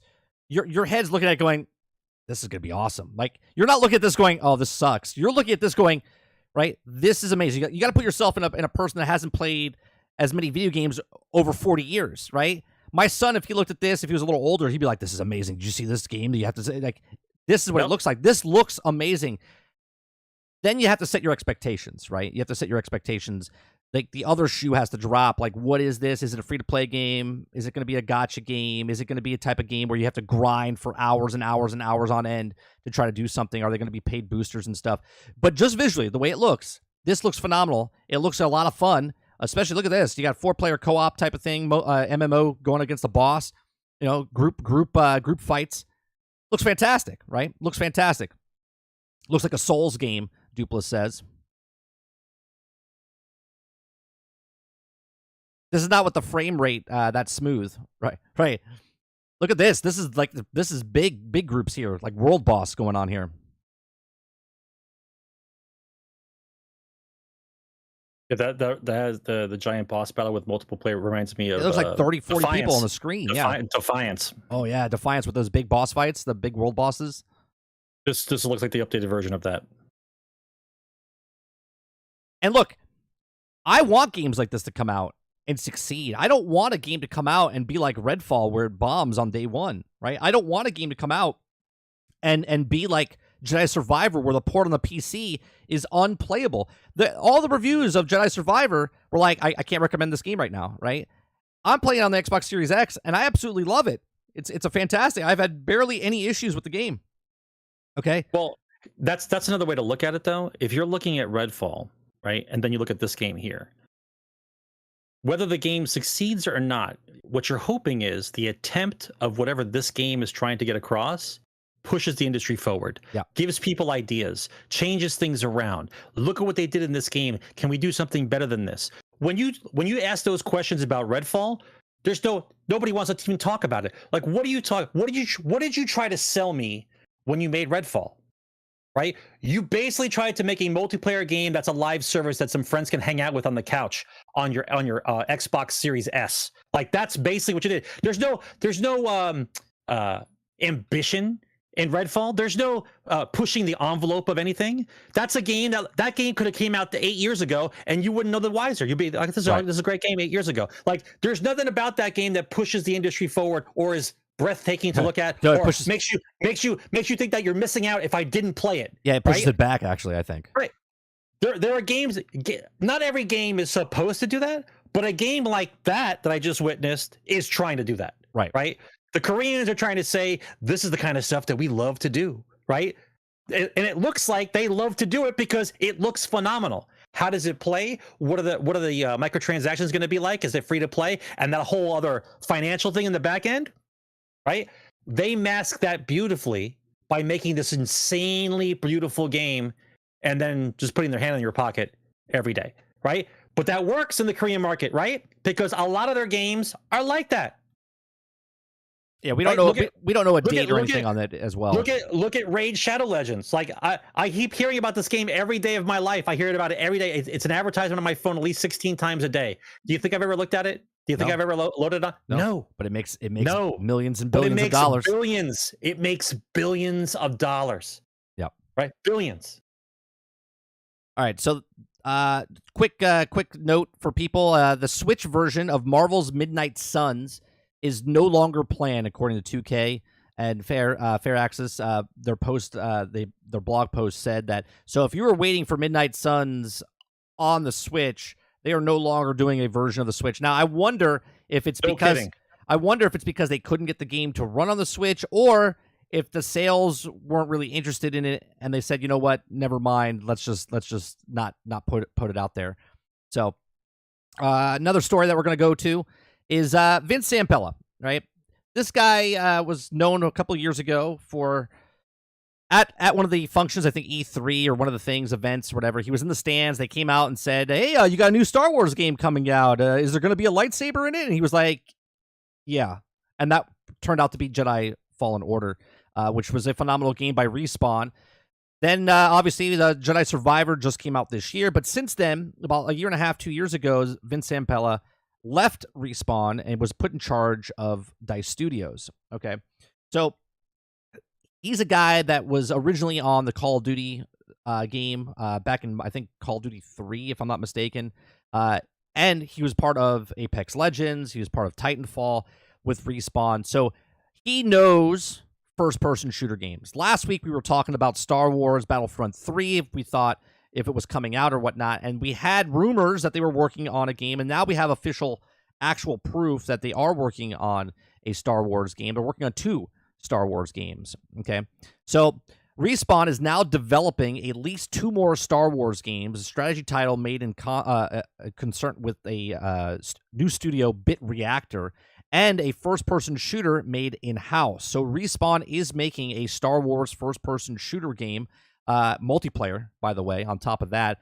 And obviously, Respawn has a fantastic record with Apex Legends. People love that game. People love Titanfall. Speaking of Titanfall, just a segue, the person that did Titanfall, the director, is having another game coming out on top of that. So Vince Zampella was talking about how Battlefield, and he's turned it around since he came into lead DICE, okay? They've turned Battlefield 2042 around, right? It's 18 months now. Was it the 18 months? Was it Vince Zampella to make that change, to turn it around, to make Battlefield 2042 actually what Battlefield is? At the very end, he says, he was asked a question, and he says, getting EA Battlefield in a good spot is one of Zampella's biggest upcoming challenges. He is working with former Call of Duty executive Brian Bede and Revamp, and also expanding set of studios to put a series in a strong spot. They're trying to set up Battlefield for the next couple of years. He says Battlefield is supposed to be a marquee military shooter franchise for EA, but launches over the last several years have been shaky. He says, not to think as simply as a Call of Duty competitor, and I've always said this, it's not a competitor, okay, to Call of Duty. It's never, even back in the day when they first were going, one was solo play, one was co-op play, or like squad-based play. He says, the specialty of it around the squad play, and those are only in Battlefield moments where you can kind of see something come together where it just blows your mind, right? There are those moments now more inside of Battlefield like they were in the past. He says, I can't really say too much just because we're not really able to talk about it just yet, but there's a lot that we can do with the game. So I'm excited to see what Vince does with the Battlefield series. I hope he brings it back, because to me, I'm playing Battlefield 2042. Thanks, Game Pass. I didn't purchase it. I feel sorry for people that paid $120 for the early access and $70 for whatever. But the Game Pass, I'm having fun with it. Now, I'm looking forward to seeing if they can get Battlefield back to Battlefield. Not even just Battlefield 2042, the next Battlefield, right? We're now 18 months into Battlefield 2042. By this Christmas, Sarge, at the Video Game Awards show, do you think we get a trailer for the next Battlefront to come out in the next 2 years or so? Or do you think they don't say anything if they're smart? I think they have to create some kind of hype. I'm sure they're going to say something. They'll allude to something. At Christmas time? I don't think they're going to allow. If there's a first person shooter in the works, I'm sure they're going to mention it. No, I said Battlefield, Krebsy. By this Christmas, do I think DICE is going to announce the next Battlefield? Now, obviously, they are working on a Star Wars game first-person shooter, which they could announce a Battlefront, but we don't know if it's a Battlefront or if it's just a original IP of a new IP that Respawn's working on. I think that you have to keep the anticipation going. I think that if there is something in mind, we've discussed this already. Next year will be the what is it, the 20 year? 20 year, yeah. The next year will be the 20-year anniversary of Battlefront, and if they were gonna release the game, that's when you would do it. Yeah. Creature, that Battlefront 3 that you're talking about, you're talking about that article that was written that we read off 2 weeks ago. That's the original Battlefront 3 back in 2009, 10, whatever it's supposed to come out. That's not the new Battlefront that DICE was working on. That was Pandemic or no, I forget what but that was on the 2-yard line. Yeah, 2009. Thank you, Jesse. That wasn't talking about the Battlefront 3 that they scrapped. I still think that Battlefront 3 is in production and working. Obviously, we know nothing about it at this time, and it's just a speculation. So here's the invite thing. Microsoft new Xbox referral program lets you invite PC friends to try Game Pass. Up to 5 friends can get a 14-day free trial on your PC Game Pass, and then after that, they can continue their subscription if they want. I'm telling you, they're trying to get as many people. They're like, yeah. You don't have to buy an Xbox to play our games. You can just get the Game Pass on your thing. And I played the Game Pass games on they work great. You know, I played the cloud, and that also worked great on certain games, but not all games. Let's see what else. Super Mario Brothers. All right, Super Mario Brothers came out in theaters, and it passed $1 billion, Sarge. $1 billion, which is crazy. Right now, it sits at almost 1.1 billion. It's 1 billion just passes. It made almost $500 million in domestically. It's made over $500 million from international. Okay, that's not the story though, right? It's actually number one video game movie ever created. So there you go. But the real story, Sarge, is that the Mario Brothers is being basically pirated, put on. So Elon Musk updated Twitter just a couple days ago, a week ago or so, where if you had the blue check mark, you could upload an hour video, right, of high quality video. So what people did, they uploaded the Mario movie. It's not the greatest version of it, but they upgraded it, or they uploaded it, I should say, in 2 parts. And it was seen at the time of this article by 8.8 million people on Twitter, right? Now, it's hard to say that 8 million people watched the entire 2 parts and watched it through. It's hard to say if the people that already saw and paid money for it are watching it again. It's hard to say if those 8 million people would have went to the theater to watch it if they wanted to. You know what I'm saying? But the story I want to talk about here is this was mind-boggling to me that it was up there for like 13 hours before Twitter decided to take it down, right? They were like sleeping at the wheel of video where if this was on YouTube, it would be taken down in minutes, maybe a half hour. I don't think they were sleeping at the wheel. I just think that it wasn't politically charged or trying to offend anybody or anything that was going on in present day society. It's just some kind of movie that was on Twitter, and so like it falls through the cracks because it's not on the watch list of everything else that's being watched for. Yeah, I feel that this is a lawsuit waiting to happen, and this is how easy the lawsuit could be, right? One, they know who did it, right? Now, obviously, it's vids that go hard. Now, we don't know that person personally, but he's attached to something, and they could literally, Nintendo could go up to Elon Musk and say, this person broke the law, right, by posting this up here. He could sue Twitter because they allowed it to happen without any moderation and whatnot, so they might be getting sued on top of that. You know about crazy Uncle Nintendo. Oh, they go after people that play their video games on YouTube that have like 5 followers, right? You don't think they're going to go after Twitter where they had 8.8 million people watch the video? I'll be very surprised if Twitter doesn't get sued. I think Twitter's going to get sued, and the person is going to face some charges here, right? But we'll see. I mean, the compression ratio of the thing here is not as good, but I kind of think, and this is my speculation, right? Elon Musk is a billionaire, okay? And he can do whatever he wants with Twitter. And I think that because this could be a marketing ploy, right? I'm not saying that he put it up to like this guy to post this video, but he wants people to know that you can upload high quality videos to Twitter if you become a blue member, right? You know what I'm saying? So this was a perfect like guerrilla marketing, if it was meant to be or not, to show people that, yeah, you could upload an hour worth of video up onto Twitter, right? So it'll be interesting to see what happens in the next couple of weeks and months if something happens of this, because as of this article written, nothing has been done by the person that posted it, right? No consequences whatsoever of this person that actually posted this on Twitter, which is kind of strange, right? So I don't know.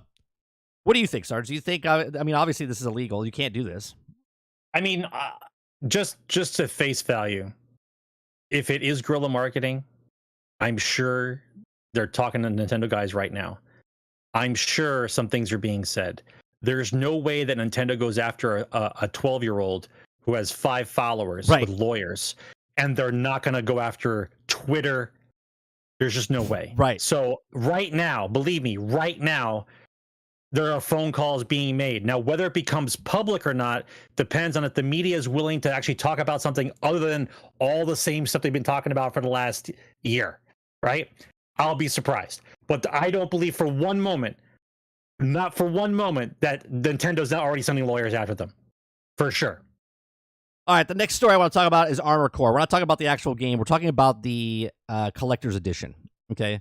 The Collector's Edition, Armored Core 6 Collector's Edition, is $230 and comes with your own mech, okay? But the premium one comes with a garage and costs $220 extra. So for $450, Sarge, you can get all of this, okay? Show me. You can get all of this. You get the Armored Core. You get the, I don't know if you get all 5 games for each platform. You don't. You get to pick and choose what game you want. If you want Xbox, PlayStation 5, Steam, whatever, right? You get stickers. You get a digital soundtrack.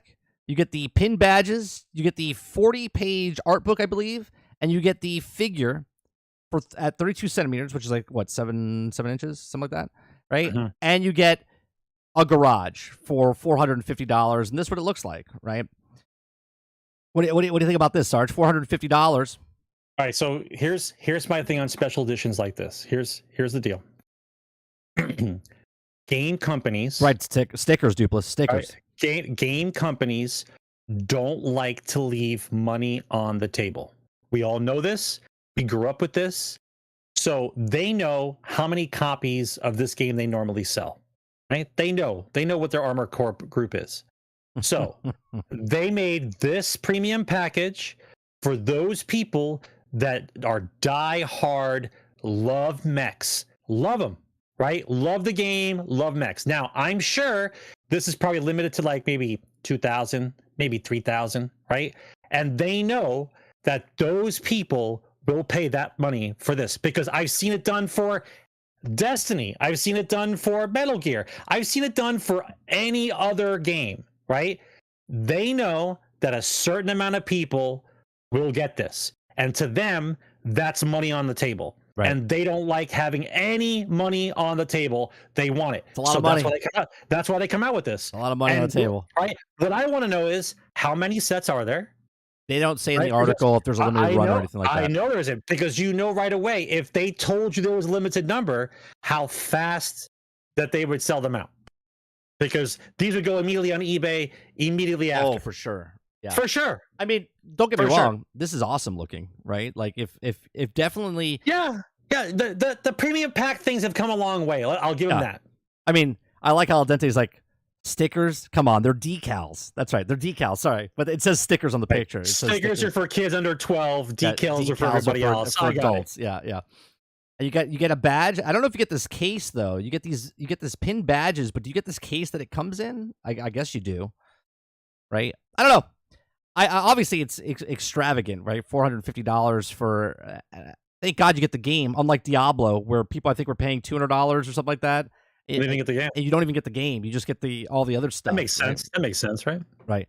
So I don't know. I think out of all the stuff that's come out in the past, like when people were pre-ordering Fallout 76 and they were getting the canvas bag or the Pit Boy and stuff like that, this is pretty badass. It's just the price is astronomical. You would think that they would take this and put it on like a GoFundMe type of thing. Well, first of all, let's calm down, right? We're living in an inflated world right now.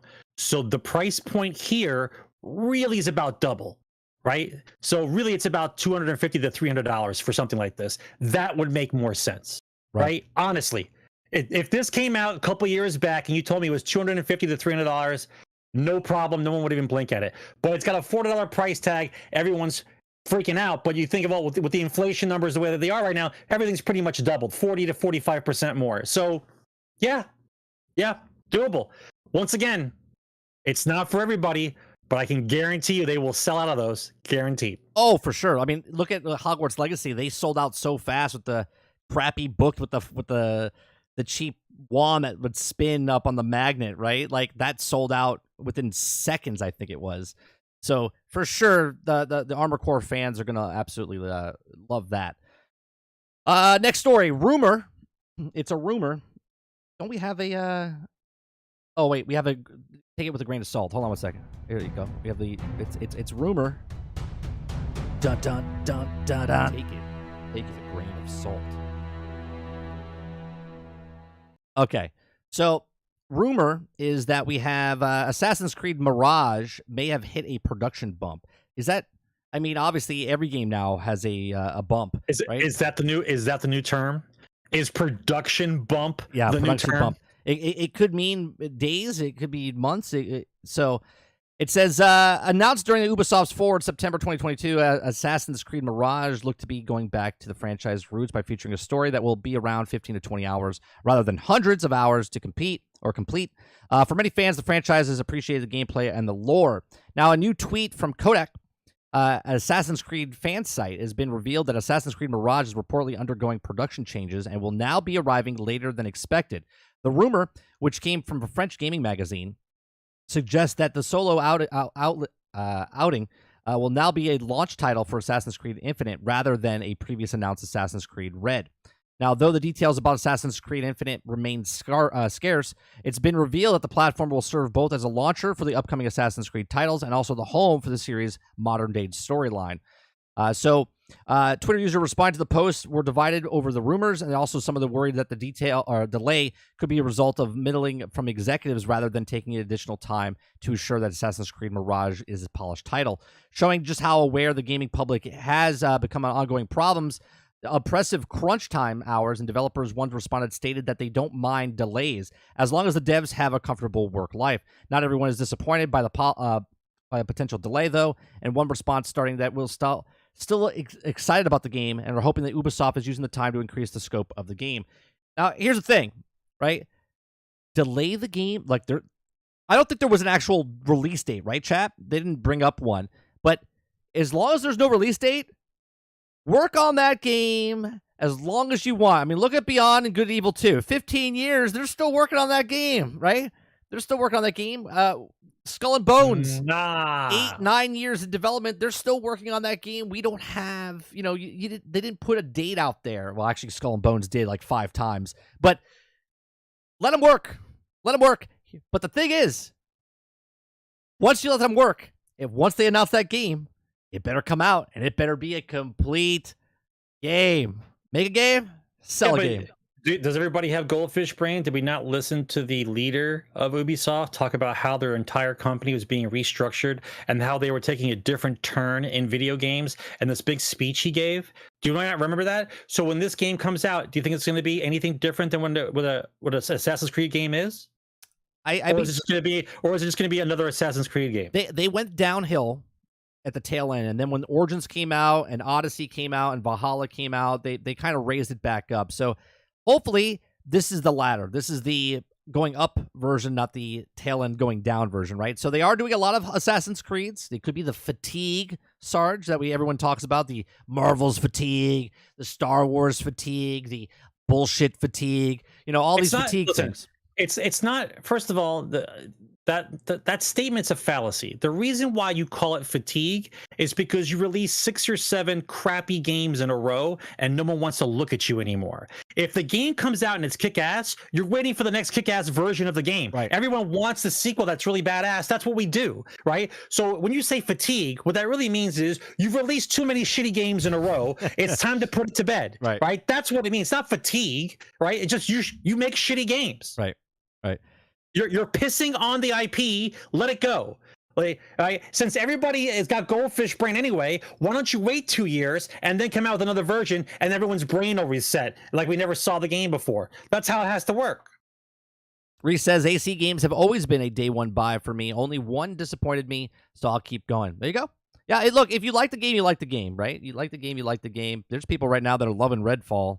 That means they just never know what a complete game is before, and they just love that game. Next story I want to talk about is the game that everyone loved, Sarge, that was like a sleeper hit, was Vampire Survivor, right? Vampire Survivor is being made into an animated series, and I'm okay with this. Like if Mario back in the day could have an animated series off a side-scroller pixel thing, why can't Vampire Survivor, right? I kind of hope it's in the same type of art style that they show on the box cover, this thing right here. Right, I hope it's an animated series, not a still. I don't want animated like Redfall's doing with the flip book animation stuff. I want like animated, you know what I mean? Like actually moving. But I would be okay with the art style to do this. Maybe something like a Castlevania from Netflix or something like that. That would be cool.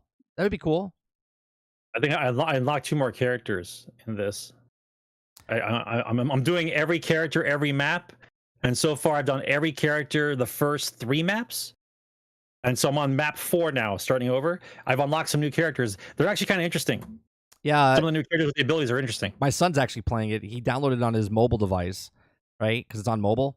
And every time we're in the car, he plays a little bit. He's like, "Oh, I unlocked this guy," and he starts playing. It's a fun little game.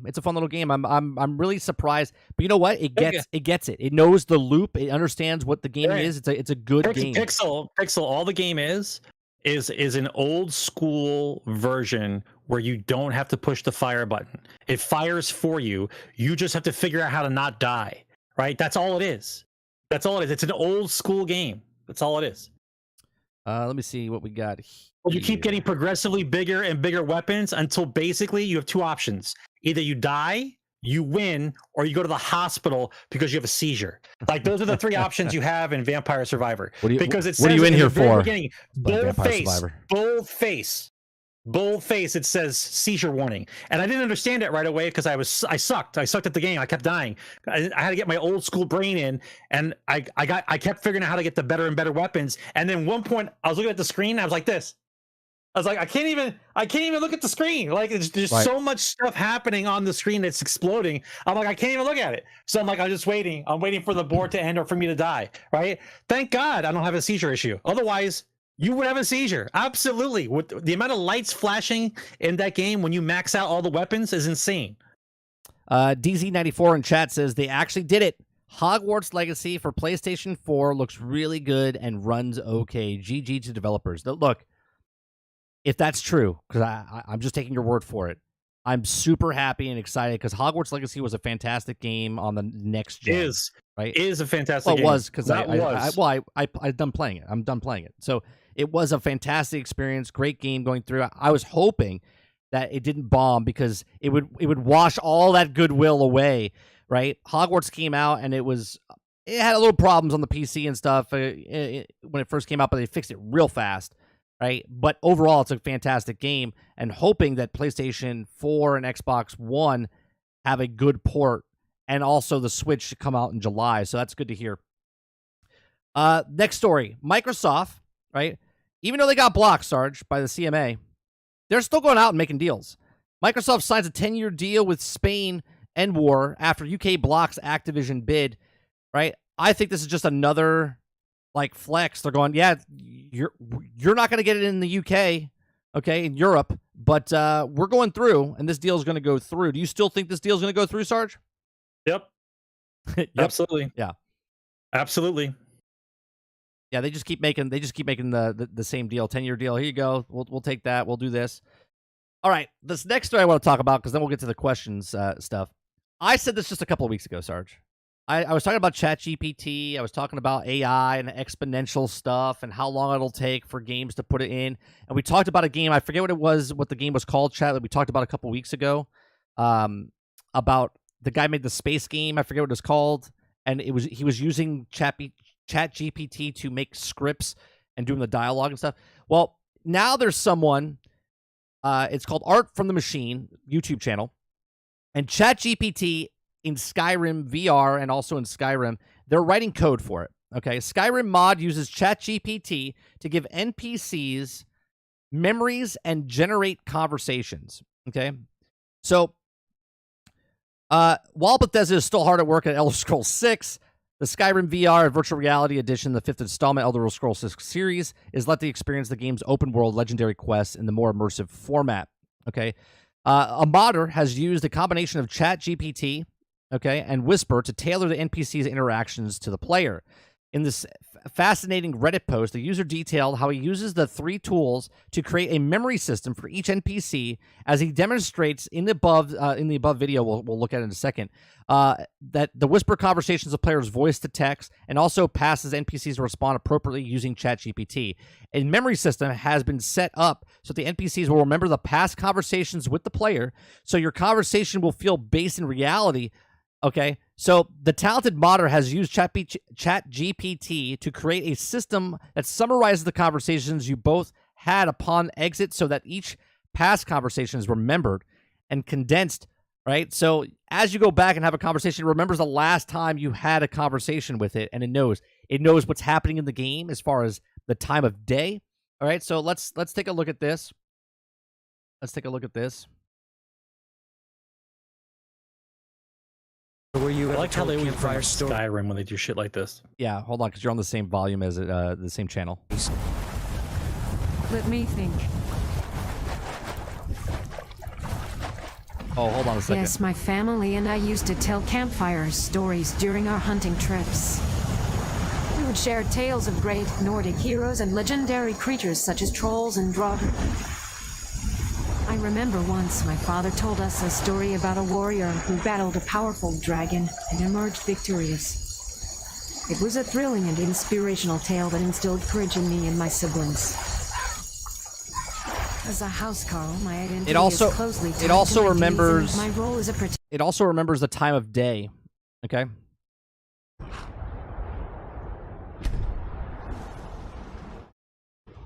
Greetings there, traveler. How are you on this fine day? Yes, we'll be open for a few more hours. War Maidens is typically open from 8 a.m. until 8 p.m. Is there something you need?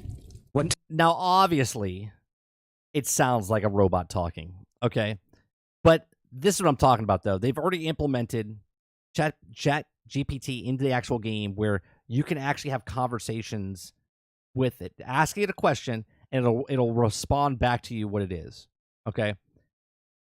This is just a couple of weeks after I said this is what they're going to implement into video games. Meaning they were already working on it probably like a month or so before. We didn't know about it, and now we do. Right? What do you think about this, Sarge? Listen, if you can program an RPG to have a list of conversations that it's allowed to go off on a tangent about, do you know how more immersive an RPG experience would be? Like the developers wouldn't have to come up with lines of code. Right. They could put their lines of code for the questing in there, and then let the AI do whatever else it wants with the rest of the conversation. Well, right. When you happen to ask the question about the quest, then it activates. Otherwise, you can have a whole conversation with just the NPC. Let me see if I have. That's insane. Let me see insane. if I have this. Let me see if I have. I had a conversation that I did. I wrote a script, and then I went to a website and had the AI read it for me. Okay. And it was in Snoop Dogg's voice. Okay. And it was amazing. Right. And I don't think I have it anymore. I think I deleted it. Yeah. So I had this video where I typed in the script, and then I put it into this AI program, and the AI program didn't sound like a robot like it is there. So we're talking like exponentially and how fast they could do it. If they implement a system like that where they can put a voice actor's voice inside there and each character sounds like a real person. I know someone says it's too robotic. It's immersion breaking. That's someone that's working on the game showing you what they've made so far, right? This is not a out and about where you're paying money for it, right? So this is a guy making it as he's going, showing you what it is. So now that it's out there, other people are probably going to go, oh, I could do that. We can add this voice to it. Exponentially faster it's going to happen, where we're much closer to this. Like, even think about like if you implemented something like this in No Man's Sky, where you go up to an alien and all of a sudden the alien's speaking to you in a different language that you create from ChatGPT and whatnot, right?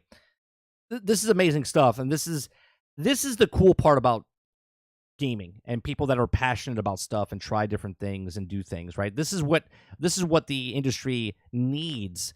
Okay, but then obviously, Bethesda will probably look at this and go, "Oh, we'll do it first," right? Because we saw it, and then they'll try to do it, but they'll do it worse, right? Because that's just how it flies.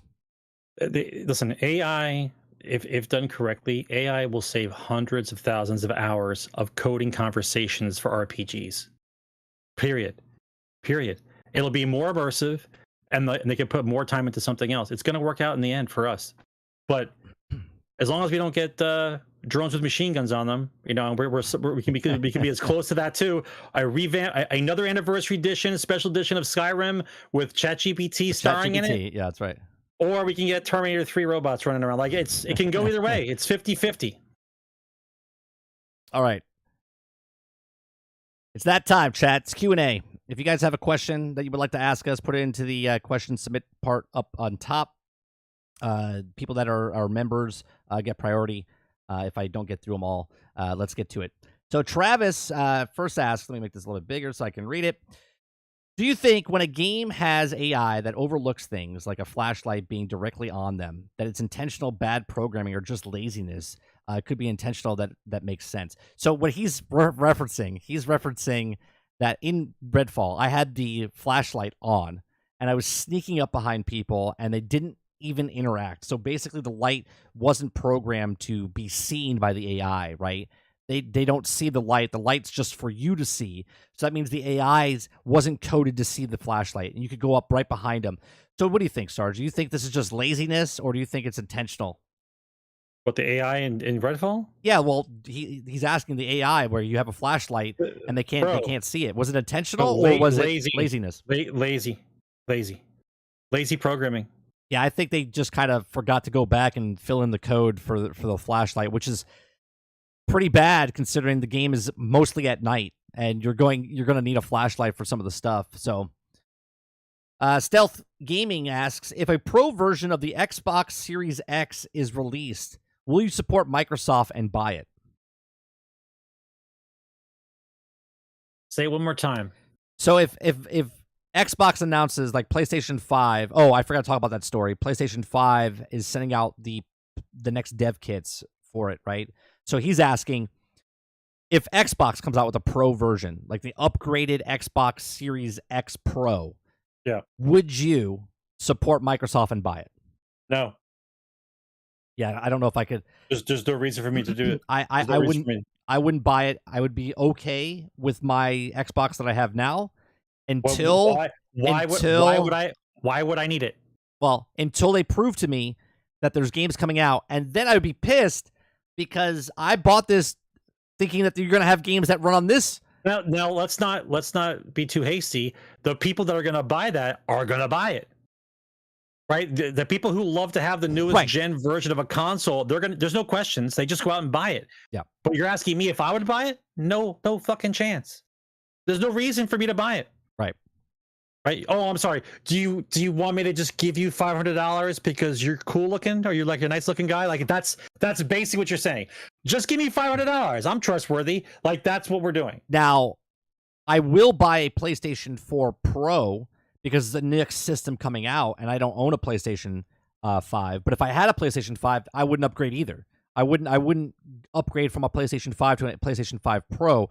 But because I don't own a PlayStation 5, and the next ones that come out, I will buy a PlayStation 5 Pro, unless the other PlayStations go on super sale, and then I'll pick up a regular PlayStation 5. If they come out with the PlayStation 5 Pro and it's smaller in any way, I'm in. Right. if it's smaller in any way, but still runs just as good or better, I'm in, because that thing is a monster. A monster. Next question is by Stealth again. He says, "Do you think there are still tribes in Africa who are worshiping it? Some of it fell out of a plane, hit the ground, and there's a bunch of guys still worshiping a PlayStation 5 right now in Africa. It's a monolith. It's just sitting up there." Stealth says, "Do you think that the gaming industry is heading in the direction that could see the fall of gaming altogether?" There is no fall of gaming. Yeah, there is a transmutation of what gaming will turn into, but gaming is never going away. Yeah, gaming right now is the most profitable piece of entertainment ever created by man. Right? That's what this is. The amount of money you pay for the amount of hours you play, right? That's why they're still mad. They're trying to squeeze out more money out of us, because it's the best bang for the buck on the planet as far as entertainment goes. Right. There's no way they're getting rid of this cash cow. There's no way. Quintar says different renditions of it, but there's no way it's going anywhere. Quintar says there's too many ways to play games as well. Right. I mean, if you like it or not, right? You might not play games on mobile, but there's a bunch of people that do. Right. Someone showed me the other just recently today that Apple Arcade has a roguelike. Is a roguelike Teenage Mutant Ninja Turtle game. It actually looks pretty good. I'll show it to you after this. I'll show you after this. Next question. Travis says, 30 and Sarge, what genre of games that you say either hasn't gotten much exposure lately or is flat out gone but needs to come back? Everything's been touched on. It just hasn't become mainstream where you're looking at the same game every year. I don't know. Here's my game. You ready? Okay. Star Wars base, Jedi Academy. Here's the catch. The catch is you're a Jedi, you're being hunted, you make up your own academy someplace. You don't have to be Luke, you be whoever you want. Let's make it 2,000 years in the past. It's Jedi. The Jedi stuff goes up and down anyway. Yeah, you're taking my thing that I said the other day. Right? No. Yeah, we're going to go with it, right? So you go out, you do missions, and you might find someone who can be a Jedi, right? You might find someone. And the trick is you can say yes or no, and it's like an RPG type of game, and you go back and you start training him, right? You train him, and then you go out and teach him moves, and then you take him out and you teach him moves. And then later on, you find another guy. Now, the deal is, as the guy levels up, right, he learns his own moves, and then you tell him what style he's supposed to use. And then when you go on harder missions, you take him with you like a follower, right? And so when you take him with you like a follower, and you do well in the mission, he levels up. The catch is that depending on how you act in the game, depending on how that guy's character is programmed into the game, he might start going dark because he don't like the way he does, or he wants to be stronger than you, whatever. Right. So you might have picked the wrong guy. And so the guy that you actually trained might be the boss you have to fight later. Yeah, that'd be awesome. Sign me up. Right? Yeah. Yes. Yeah. Yes. So you basically would actually be teaching the boss character how to defeat you.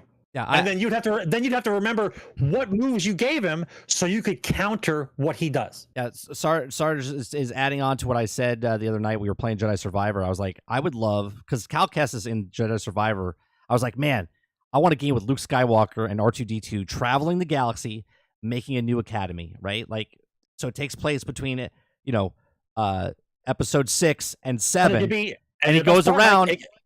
Service. Yeah, it doesn't have to be a closed game. It could be a service. It could be a live service game. New planets, new things. And then you get too big, right? Once you get too big, you have too many guys, too many Jedis. Then you go to you do a war with the Sith. Yeah. Right? It'd be amazing. It's you and like 10 guys versus 10 Sith. I would love that'd be like the epic battle at the end of the game if you got too big. Yeah, because I would love a game with Luke Skywalker because he's already a Jedi. He's a Jedi Master. So you don't need to level him up, right? I see the game. I see it in my head. Your leveling up is finding different Jedi. Yeah. To bring on your team, right? Story missions, different planets, right? And the stronger you get in the Force, you're more sensitive to guys that might have it. Like, oh, this guy might have it. This guy might have it. You don't know. But it's up to you to decide if I'm picking this guy and is he worth being trained? And if you make the mistake, you make your own boss. Yeah. So to answer your question, Travis, genre, I don't know about genre, but I would like more Star Wars games, which we're getting, but good Star Wars games like Jedi Survivor, not Squadron. You know what I mean? Like I want good, rich lore story type of stuff, but of that IP. Or we go with the complete opposite, right?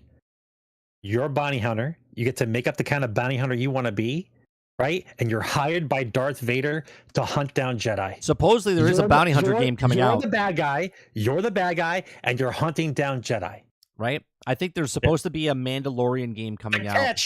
The catch in this game is you can level up your character by killing Jedi, but if you die to a Jedi, you lose that bounty hunter. You got to start a new one. Yeah.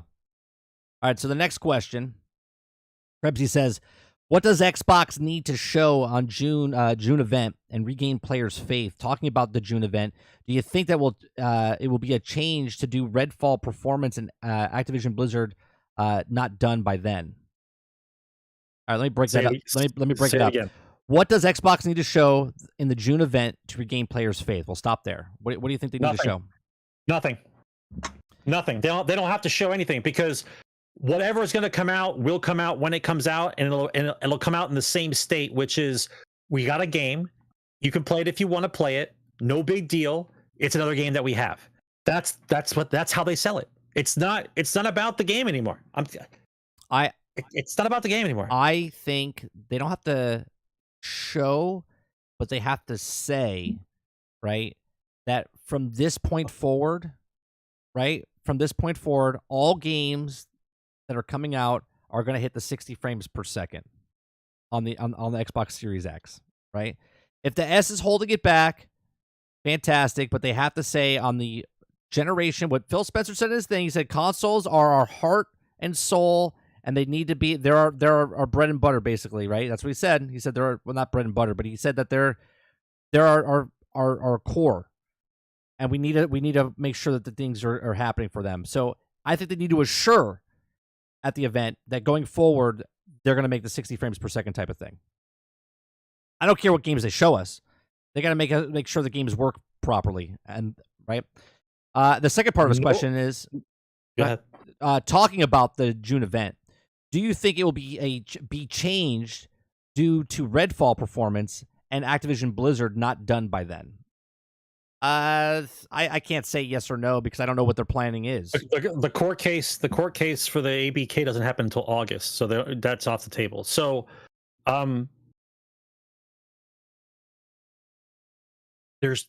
there is nothing against them lying to your face, so they can say whatever they want about whatever game is supposed to come out. 30 frames, 60 frames, whatever they want to sell you. It's up to you to decide whether or not you think that you're being advertised to correctly. If you're just about the hype and you just want to hear about a new title coming out so you have something to look forward to, cool. But if after 5 years you haven't realized how the marketing is working and how it works on you, then I don't know what to tell you. right? I wait for a game to come out and be done. That's it.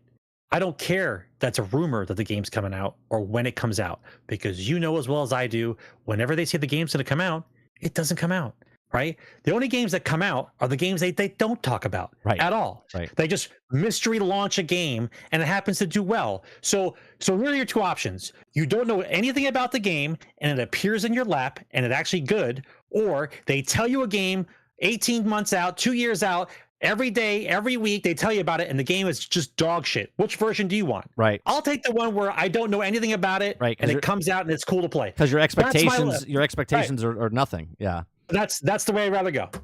Travis, next question is, Sarge, in your scenario, what keeps these managers from taking bribes? Xbox will just pay them off as well. In what form though, Travis? What do you mean? Bribes from who? What managers are taking bribes? I don't understand. I don't understand that question. You can just answer it in chat. You don't have to put it in the questions. Let me know, and then we'll get back to you. Krebsy says, if you were given full control of making Star Wars game, what game would you make? And no, you can't have Kathleen Kennedy be the boss. We basically already answered your question. I answered the question. We basically already answered your question before we got to your question. Matasbo says, hypothetical, what happens if Xbox console goes away? Would it fill the market? What company has the money to do that? We already answered this partially. If this is a bizarro world now. Yeah, bizarro world. Hypothetical. If 25 million Xboxes disappeared off the face of the earth, there'd be an adjustment period for 3 months, and then nothing would change. Everyone would just be playing games on their phones or their tablets or PC. Yeah, it would. It doesn't matter to them if that console. Once again, you keep thinking that Xbox is selling consoles because they're selling consoles against PlayStation and Nintendo. The answer is the console is just something that they have to deal with until they're ready to announce their master plan, which is any screen, anytime, anywhere, doesn't matter.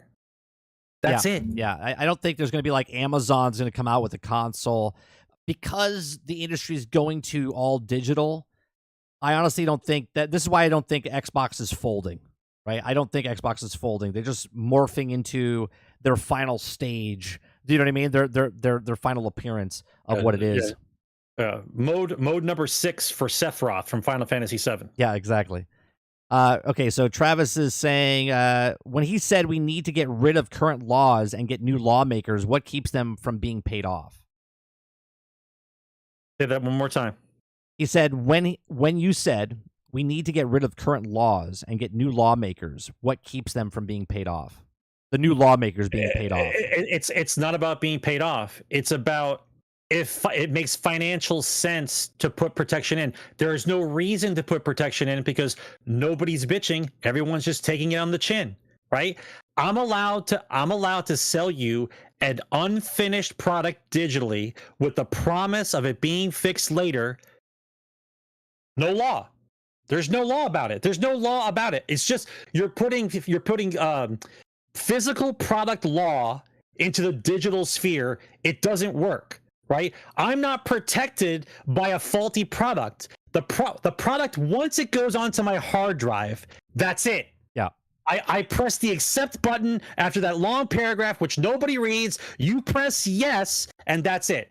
So it's not about buying off anybody. It's about that you have to have laws in place to protect consumers from digital products, which has not happened yet, right? Because nobody's complained enough. There hasn't been any lawsuits. Nobody's got really in trouble for it. There hasn't been a precedent set. Nothing. Companies get to run amok until something happens where they're not allowed to run amok anymore. It's the same story throughout the entire generations of people. Shit doesn't change unless something forces it to change. Exactly. And so basically right now, we're living in a world where I'm supposed to be able to pay for something that doesn't exist, that doesn't work, that is a promise to fix later, and I hit accept, so that's the end of it. I hit accept, so you paid for it. Right. Until there's a lawsuit, until someone sets a precedent, this is where we are.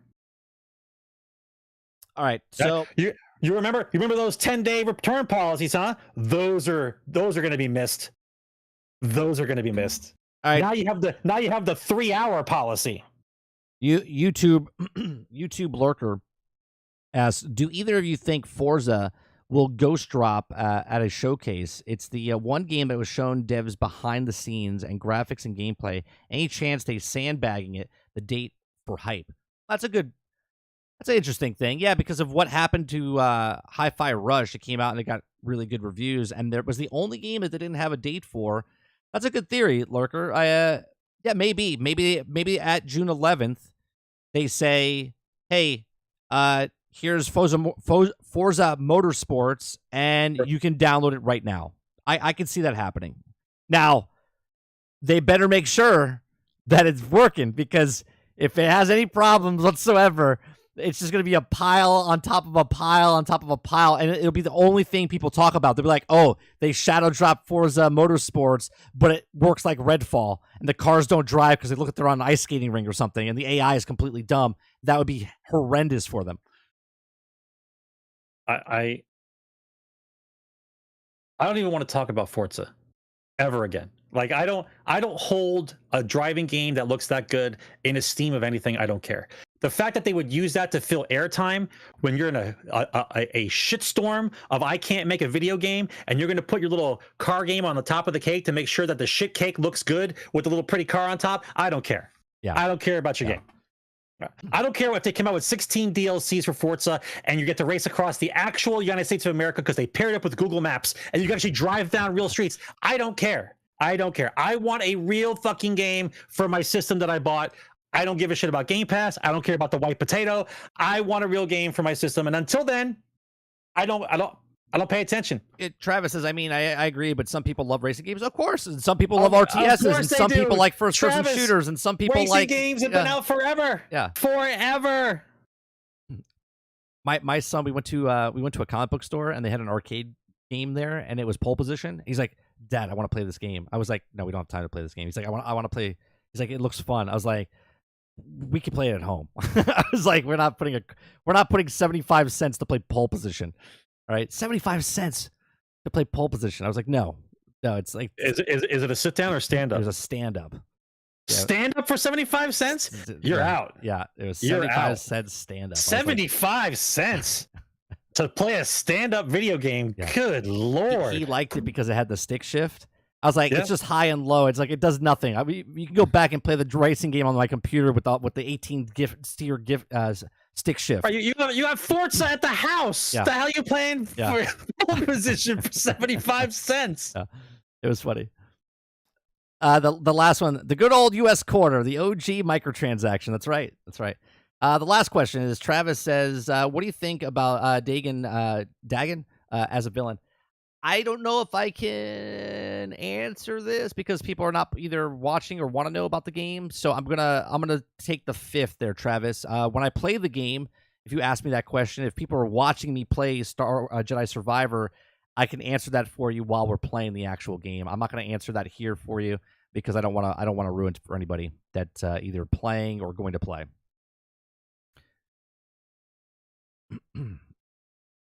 Yeah, so we won't talk about that. Yeah, I just don't want to run. That's it. Episode 350 is in the can. We do appreciate you very much for coming out and hanging out with us each and every single week. If you're here in the live chat, we do appreciate you. Make sure you hit that like button. It helps us out. If you'd like to go above and beyond that, you can hit the subscribe button so you know when we go live. And if you'd like to go above and beyond that, you can become a member as little as $5. It helps us out to keep making this content. We are live doing live streams. I either do talk show style type stuff or I play games and we chat. It's more of like a living room type of feel, like you're sitting in the living room and we're all having conversations about topics while I'm playing video games. So come on by Monday through Thursday from 10 o'clock in the morning to about noon Eastern, and then also 8 p.m. to about 10 p.m. Monday through Wednesday, and then we do this podcast on Thursdays at 8 p.m. Eastern. If you like this, please make sure you hit that like button. Leave a comment down below. It helps us out, and you can also watch us on Spotify. Thank you so much for watching, and see you guys on the next one. Peace.